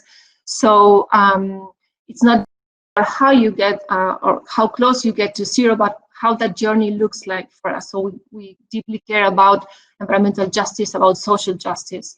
So in the zero waste systems that we promote and implement, we look for decentralized systems that not only help to make a good use of resources and prevent waste, but also create jobs and boost local economies that are associated with the reuse and recycling, composting of materials. If we can go to the next one, please. So I'm going to present a few examples from other countries that show how zero waste can be a way to not only address such a time bomb that waste is for many municipalities, but also be a way to make a smart use of the scarce economic resources from municipalities and bring economic benefits for cities. So the first one is from San Fernando in the Philippines. This is a city of over 300,000 population, and is it's a city that adopted a zero waste strategy after dropping plans for a waste to energy gasification plant. So they decided to adopt instead a zero waste system, and they partner with the local organization Mother Earth Foundation and set up this decentralized system whereby they build materials recovery facilities and have decentralized collection of materials that are brought to these MRFs, and each MRF serves the surrounding area. So most of the materials management happens locally instead of being taken away. And they complemented this with bans with problematic materials. They started by issuing a ban on plastic bags and styrofoam containers. If we can go to the next slide, please. And in that journey, they recognized the workers. The workers were not formalized before the zero waste system started, and now they are formalized, they are properly contracted, and they have even formed a union of waste workers. So their working conditions have improved a lot. So San Fernando achieved so far a recycling rate of 81%, and they are targeting a 91% by 2025. And they have reduced the expenses in waste collection by half in this journey. So there is not only, as I said, an environmental benefit, but also an economic benefit for the municipality that frees up a budget for other expenses. Next one, please. Another example is from the city of Tacloban, also in the Philippines. It's a city that was hit by a typhoon, and it had several problems of flooding due to a poor waste management system, and adopted a zero waste system in 2017. And before the zero waste system was adopted, the city of Tacloban was only able to serve 30% of the households with waste collection. And after implementing the zero waste system, they were able to reach 100% of the households with waste collection without increasing costs. Again, it's just making a smarter use of the resources and applying these decentralized systems. The system that they used to have was with private companies, and now the city itself manages the waste, which lowered costs a lot and was able to create dignified jobs and save money for the municipality. Next one, please.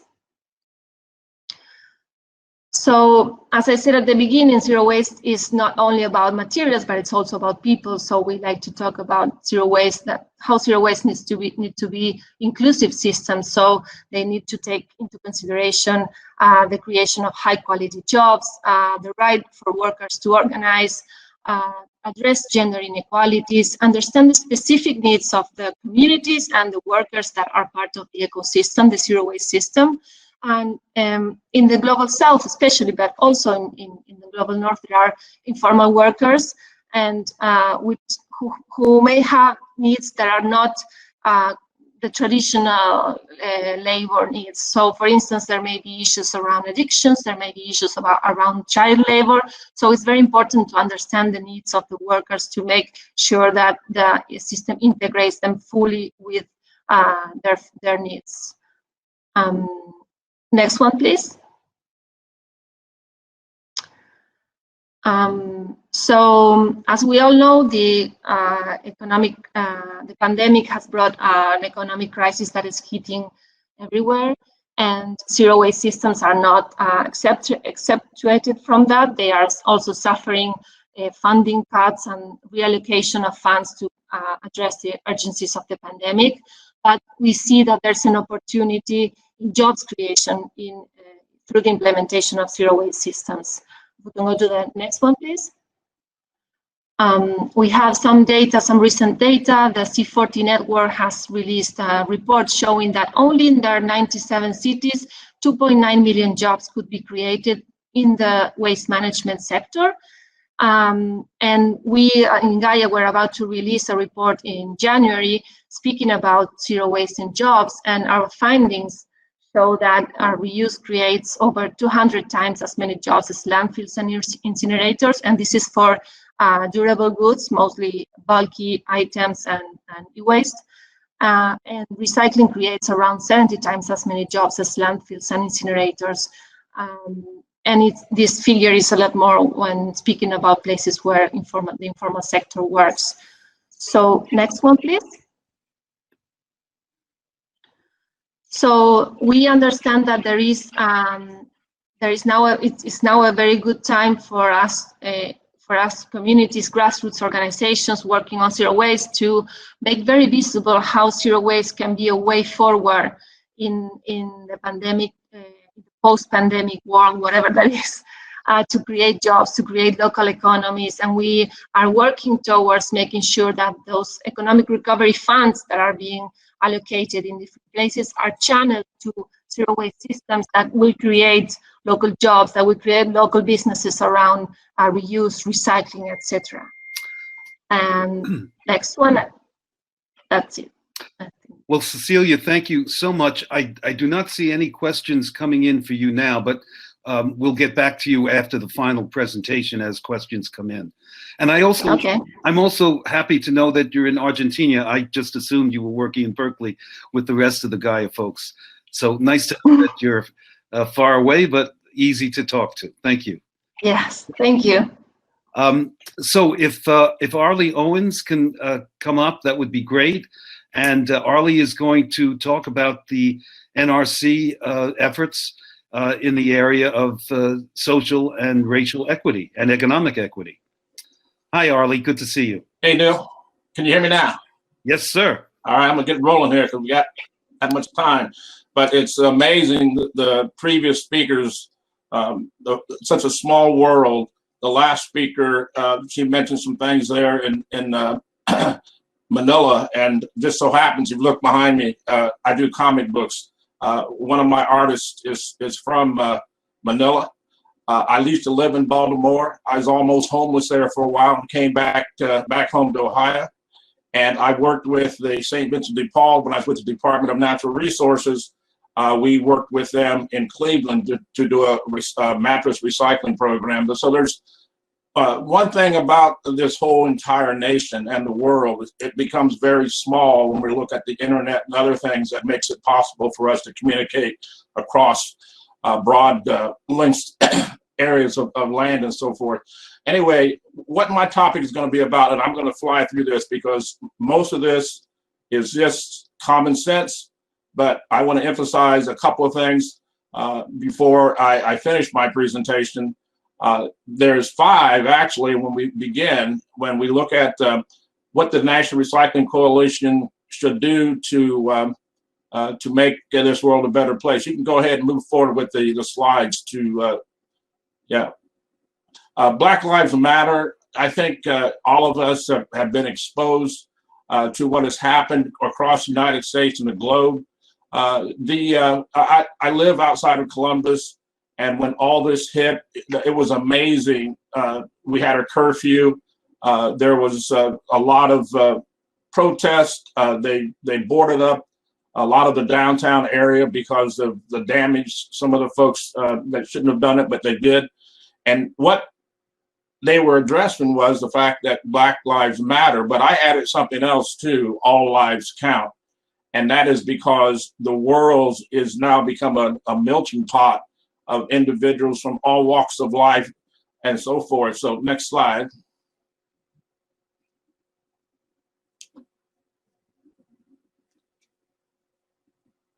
Okay, these are some of the 5 top things that I think that the NRC should do to respond to Black Lives Matter. First and foremost, they should acknowledge the fact that Black Lives Matter and all lives counts toward making the world a better place for us to live, work, and play, beginning now and into the future. Number 2, they should seek out and find those former NRC members and board members who had played an instrumental role in creating the Minorities and Recycling Council way back, and I show you the slide, but it started in 1991. Then we move into, you got to walk the talk. So if you establish a new NRC Diversity and Equity Inclusion Council, you should provide an annual operating budget to allow the council to effectively carry out its mission. 4, put teeth into the DEI Council and give the council the ability to make a difference in the way the NRC is viewed by people of color, the lesbian, gay, bisexual, transgender social movement, be inclusive and welcome anyone who adheres to the membership guidelines, regardless of religious preference, communicate effectively with underserved communities. We heard a lot from the folks from Baltimore. I don't want to bring up the topic. One of the things that has happened here in other cities is called benign neglect, and it leads primarily to communities that are underserved. So we have to be able to, the NRC, when people are looking at who are the NRC and who actually is the member and the board members, they want to see themselves as being a part of that. So they want to see one of them part of us. So we got to put teeth in there. Then we got to aggressively recruit people of color to become NRC board members by working closely with the NRC affiliates, ROs, and encourage them to go into their communities and find potential members. Next slide.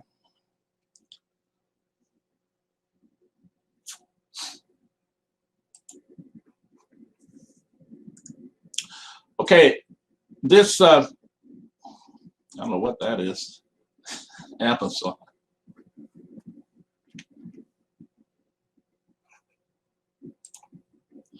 Okay, what this is it's a photo of the original Minorities and Recycling Council members. We met in '91, October, in Baltimore, Maryland. And the key thing here is this lady is Umbrella Robinson, and she was on the board at the time, and she's the one that actually got things rolling. But I wanted to bring that to your attention because there's some people in here, they're from all over the United States. The city of Chicago was represented, Knoxville, Tennessee, and others. Next slide. And I wanted to show you some of the things that we were doing. These were pictures taken from across some of the NRC conferences that we attended. in Boston, Albuquerque. But the couple that I wanted to bring your attention to was the slide at the top. You might look at the very middle slide, a picture. It's there's a guy there named Mick Berry. He was very helpful to us as far as reaching out his hand, helping out, and so forth. And then in the bottom slide, there's a gentleman there. He's no longer with us, rest his soul, Bill Heenan. He was the president of the Steel Recycling Institute. You're talking about making you feel at home and friendly. That man had it all. He was my friend. He and I communicated on a regular basis. He came all the way over here to Ohio. We had lunch together. We talked a lot. He is the godfather of my son, Ryan. And then in that picture with him is the United States Navy and United States Marine. They were members of the Minorities Recycling Council and the NRC at that time. We had over close to 200 minorities and people of color that were members of the Minorities Recycling Council. Then the last photo there is, I wanted to bring that to your attention because in there is a gentleman, Jim Rice. He was a ex NFL professional football player for the New York Giants. Next slide.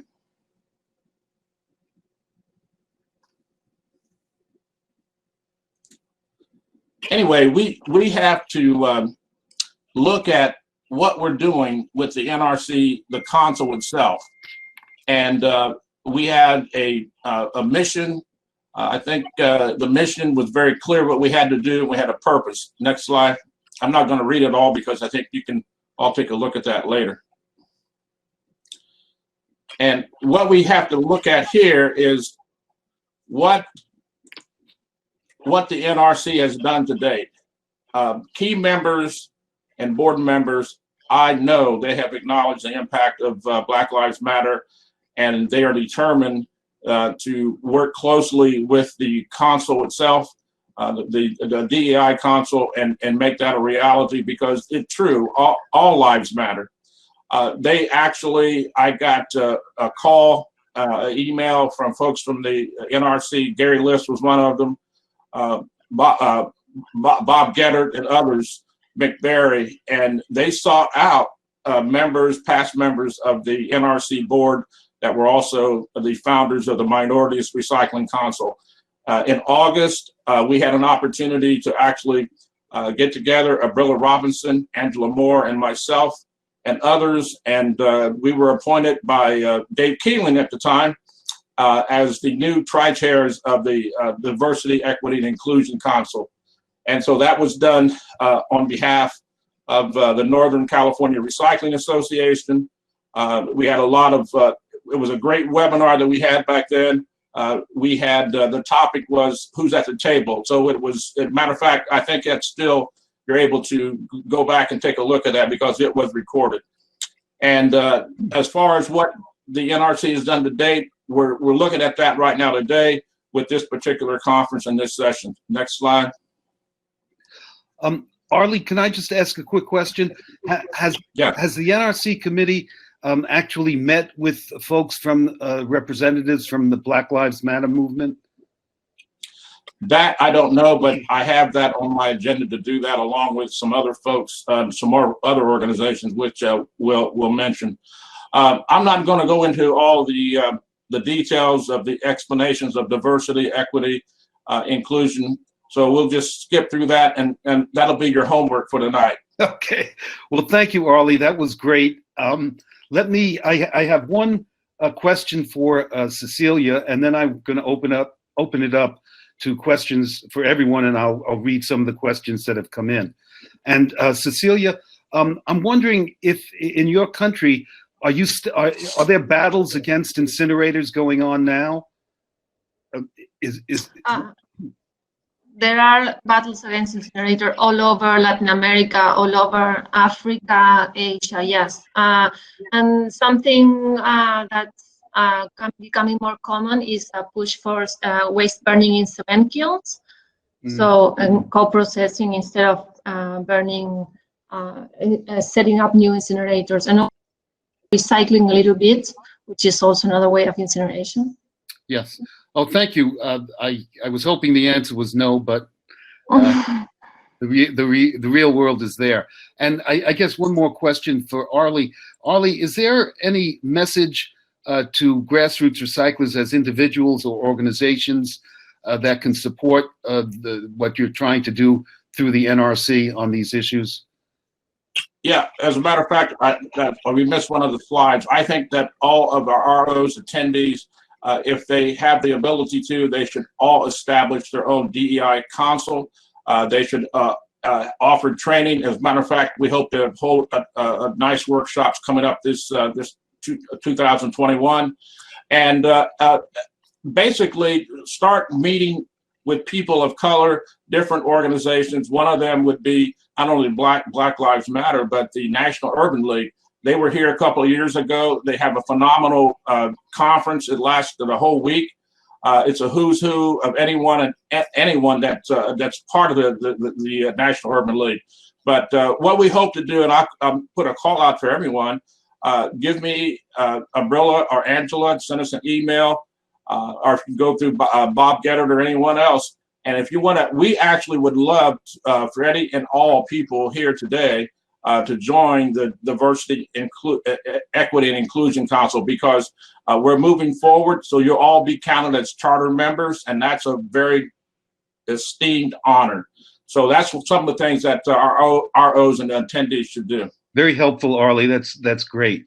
I'm going to ask if Gary can help put everyone up there, because I have one question from the chat that I'm going to ask for our friends answer a question, and then we will get to other questions. But a question came in with a lot of other people interested in it, as far as special training in deconstruction, repair, reuse.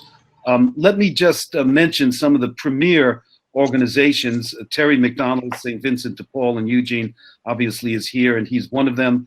In Baltimore itself, there are two marvelous deconstruction companies, Second Chance and, oh my gosh, Humanum, which specialize in taking people who have bad work experiences, ex-offenders, veterans, and training them with great skills. Second Chance has 170 workers now, and Humanum trains about 90 a year. And I want to mention that the Humanum program, they have not had any of their workers who were ex-offenders go back to jail in 3 years. No recidivism. The recidivism rate, as you may know, is in 70% nationally. So that's a tremendous accomplishment.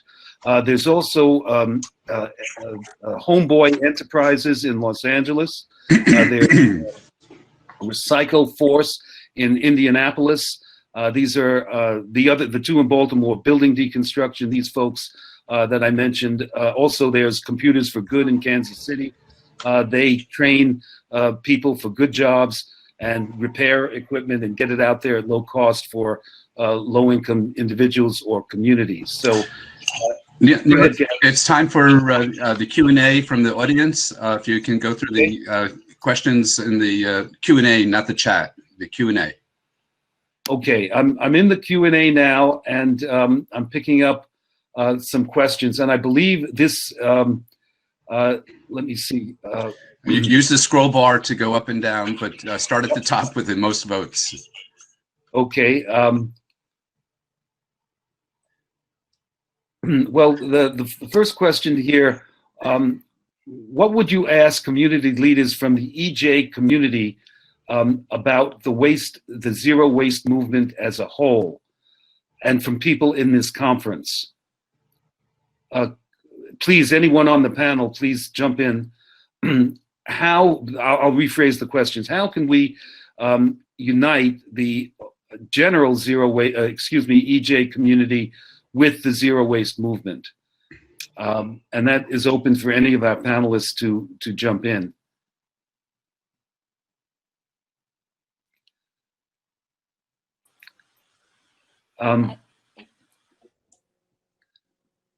Okay, well, let me go down to some other questions then. I was going to answer the question. Oh, please. Still talking. Can you hear me? Please, go ahead. Okay. Hi, everyone, again. I think that what I think that we would just definitely know that whatever is going on, like it takes time, but don't get discouraged, keep fighting, and that there are resources and there are other groups that's like yours and like your community also, that you can definitely tap into, and that we can also be used as a resource, hopefully, to anyone that has questions or want to know anything. And I think also Gaia is a beautiful resource to be able to connect people with other groups that's dealing with the same issues.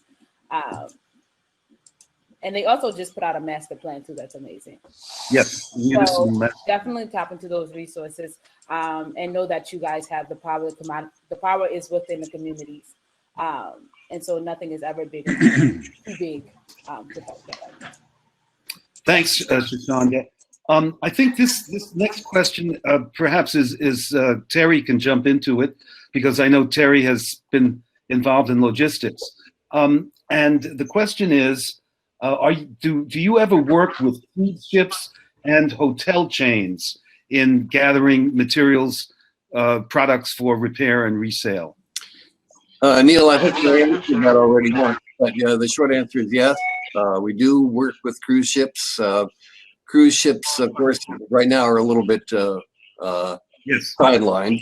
But yes, hotels, cruise ships, and all of those that have products that need to be diverted from soft goods to mattresses, both in Florida and then on the West Coast, we deal with them. They're good partners. They are generally pretty good about paying their bills on time. I'm also going to ask you, Terry, I know you do a lot with textiles. Yeah. Could you just give us 30 seconds on how you're refashioning old textiles? Well, upcycling. So, you know, we have a fashion designer that goes ahead and recycles, takes products and recycles them up. So whether it's a bank bag turning into a purse, or whether it's a fire hose turning into a belt, we have the capacity to do some of that stuff. It's been sidelined a little bit during COVID-19. We're hoping to get back into that a little bit more aggressively after COVID-19 wanes away. Thank you, Terry.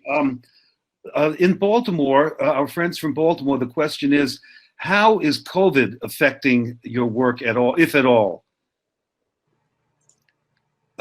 Obviously, we can't meet. We have to use Zoom.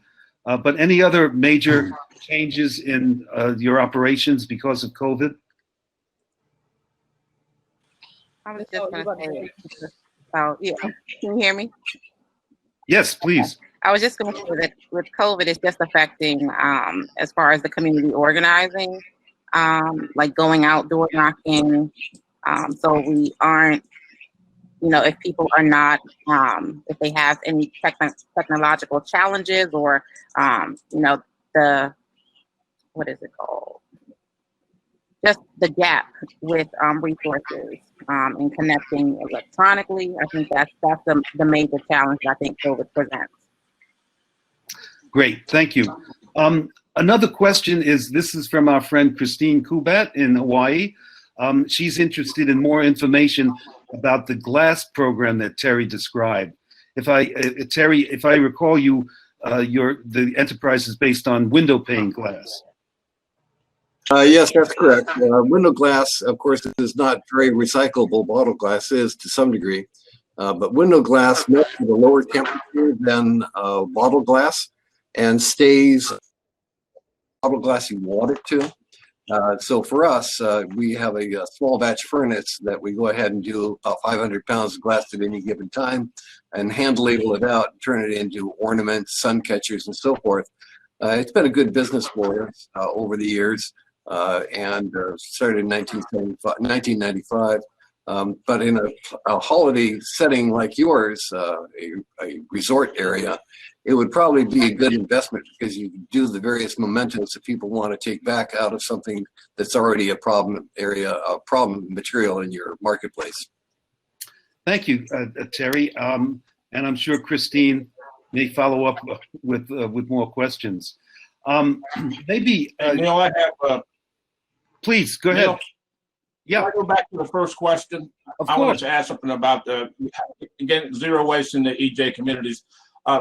what I have done here in Ohio, and particularly in Columbus, and you have to go out to the community itself, but I had an opportunity to meet with the publisher of the Linden newspaper in Columbus News. Linden is a bedroom community of Columbus, 37,000 people, and Andrea Russell is the publisher. She also owns her own graphic design business also. But here's what she told me. She said, and we have with the Solid Waste Authority of Central Ohio, they're doing an What just happened to Arlie? He dropped off. I'll have to call back in. So why don't you move on? Oh, okay. All right. Public and private partnerships. How do they play a role in the zero waste plan of Baltimore?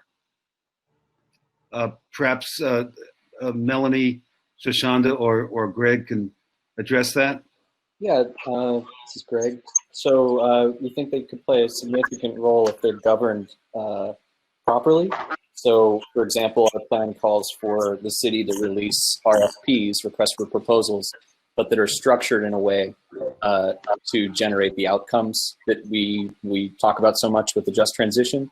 So specifically to require living wage jobs, unionization, contracts that are structured in a way that allow for the kind of operator we would want to attract to Baltimore for a longer term contract.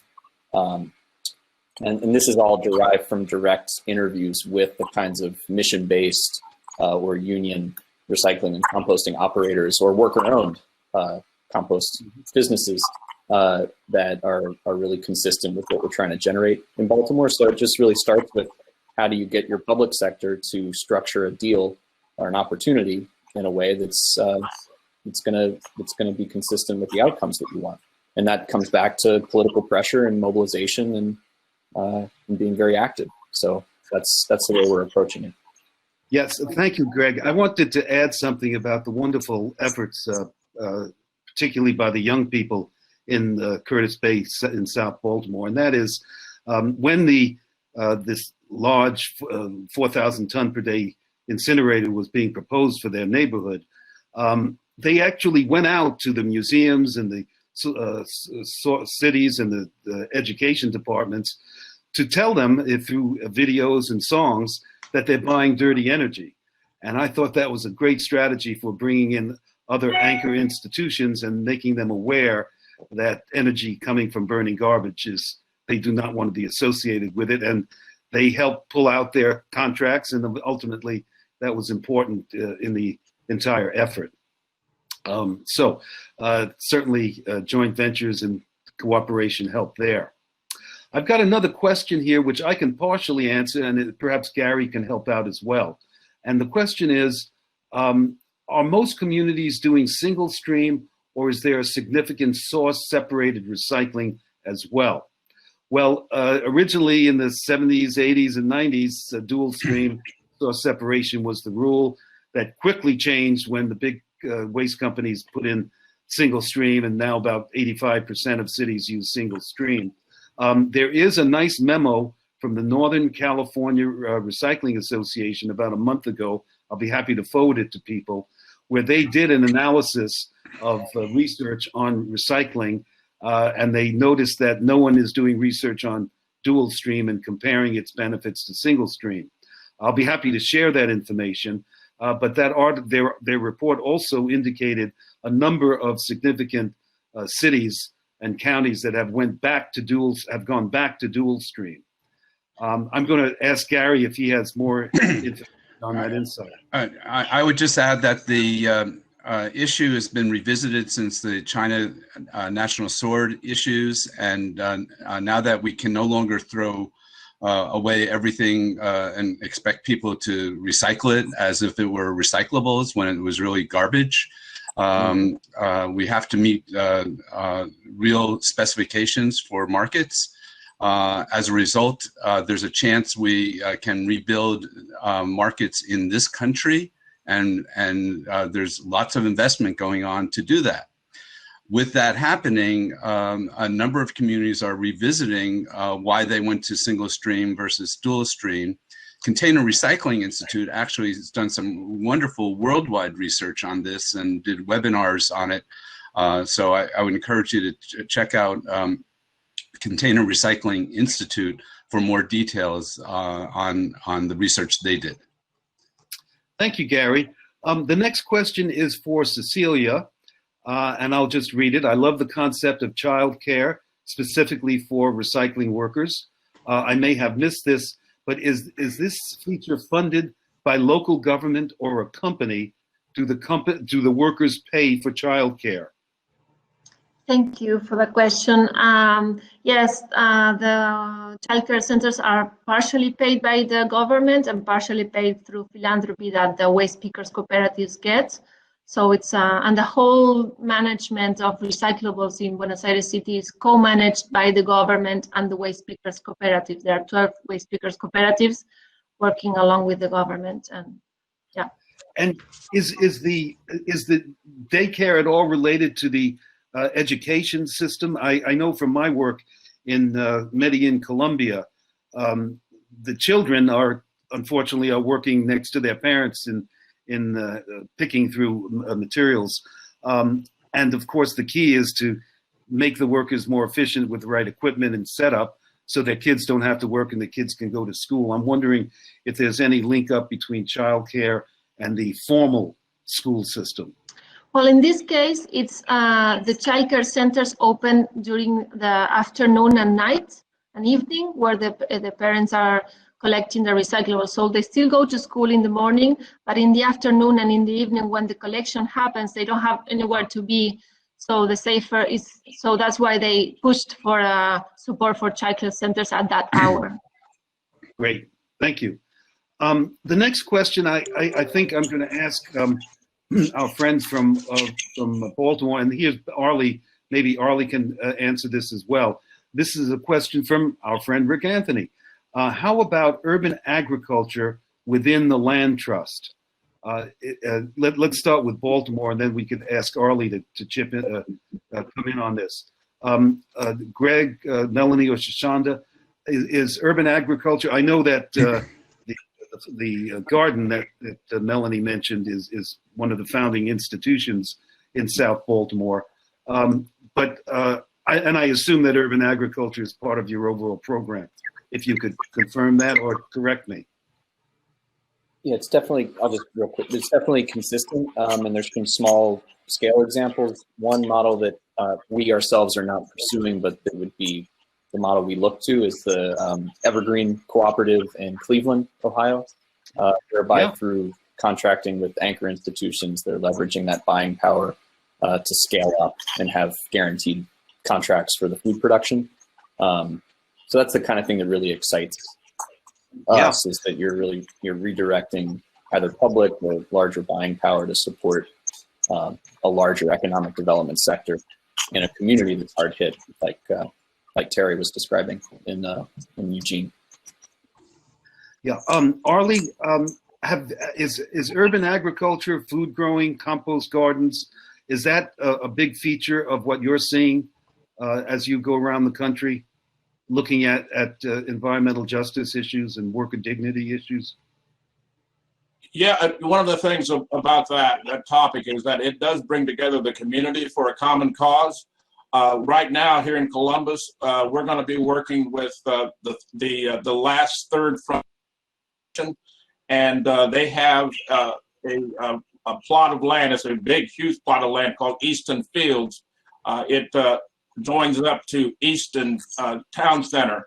But one of the things that Benjamin Levy has wants to do is to showcase what we're talking about, urban agriculture. He wants to put in a huge community garden, and then have folks come in. The Department of Agriculture is right around the corner from this property. And so we can have examples of what to raise, how to raise it. A lot of that is happening in the downtown Columbus area.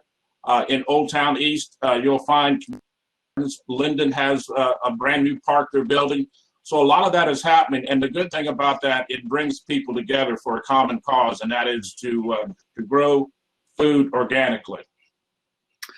Thank you, Arlie. I want to point out that my colleague Brenda Platt at the Institute works closely with Nora Goldstein of BioCycle, and they have a compost forum for community-based recyclers, nonprofits, as well as for-profits, and people can get in touch with me or directly with Brenda to get involved in those meetings, which of course now will be held over the internet. Neil, could we use the last 2 minutes for the top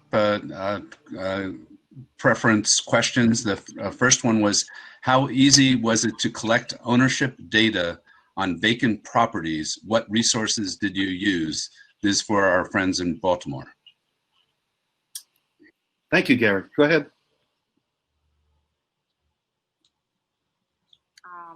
Greg,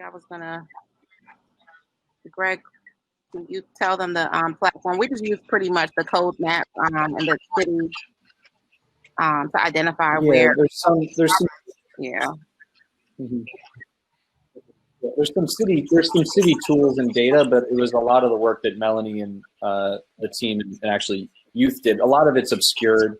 So you'll have an LLC that owns it, but they're not really controlling it. It's on behalf of another entity or a bank that's impossible to get a hold of. So it doesn't actually do that much good to get sometimes the literal owner. You got to dig deeper, and that's really labor intensive and time consuming. So the success we've had is more in the direct approach and getting people on the phone. And a lot of times you find though it's totally absentee situation, and you really hit a dead end, and it reinforces this unaccountable system that we've got. So it's yeah, you can get a certain level, but closing statement would be, we think what we would ultimately need would, for the city to get serious, through something like a land bank, a public land bank that would be governed according to equity, so that the public is playing a real role and holding absentee owners accountable. It's really unfair for that to be on the backs of the community to do all of that. Thank you, Greg. One last question I see is getting back to an issue of training for repair, reuse, and deconstruction from Steve Lautsy, who is a economic development person out in California. And he wanted me to ask the panel if they had any further ideas on how to get training in reuse, repair, and deconstruction. I answered that partially, but Steve is reminding me to ask people on the panel if they have anything to add on that. If there's no answer, I'll just say that if people get in touch with me through email, I'll be happy to get back to them with more details on training in these particular fields, including electronic scrap. Hey, Neil. Yes, real quick. There's the Reuse Institution. Mary Ellen Ntende, she is, I think, from Dayton, Ohio, and she used to be a member of the Association of Ohio Recyclers. They may offer some training, but I can get in touch with her and information to the forefront. That would be great. There's also Gay from the Repair Association, which is doing great work. Massachusetts really recently passed a right to repair bill, which allows, makes car manufacturers liable to provide tools as well as manuals to small businesses. I think we're just about at time, Gary. That is correct. Okay. You want to thank everyone? Absolutely. I want to thank everyone, including you, Gary, for participating. And a ton of information has come out. I know this is being recorded, and I'm sure it's going to help a lot of people over the next few years. So thanks to everyone for their time and their work in this field. Got a lot of work to do, but we've accomplished a lot. So thank you, everybody. Great. And now we're just going to go into the exhibit hall from 12:45 to 2 p.m. East Pacific time. We have a list of exhibitors, and we have a special career fair up on the floor, third floor, on floor 3. And if you can get the next slide, we have a list here of where the exhibitors are located. If you're looking for any of them, they're on this list here. You might make a note of that. And we'll keep that on the screen for a minute. The we also would like to thank all of our sponsors again. So next slide now. To thank all of our platinum sponsors, Recology, Waxy, and Paint Care, our gold sponsors, the Recycling Partnership, Strategic Materials, Mattress Recycling Council, Zanka Recycling, Zero Waste Sonoma, Mobius Intelligence Systems, Green Mountain Technologies, and CRRA. And next slide. And I would like to thank our silver sponsors and bronze sponsors as well. All of these are listed on the zwconference.org website, and just click on the tab for sponsors if you're looking for information about them further after the conference. They all have some good information on that website if you just click on their names. Next slide highlights the topics that will be discussed on the third floor for the career fair. Network for Success, Sustainability Manager, San Francisco Green Jobs, Deconstruction, Consulting, and True, the Campus Zero Waste Council, and the Education Outreach activities. So with that, we're going to go off to the exhibit hall floor, and I hope you all can stay around. Again, all the rooms are open until December 3rd, midnight. So feel free to make plans to meet with anyone to chat on in any of the rooms, even after we close at 2. I'll be back at 2 just to close us out. But again, thank you all for joining us, and it was a wonderful bunch of information that we shared. Hopefully you'll be able to use this going forward. Thank you, and signing off.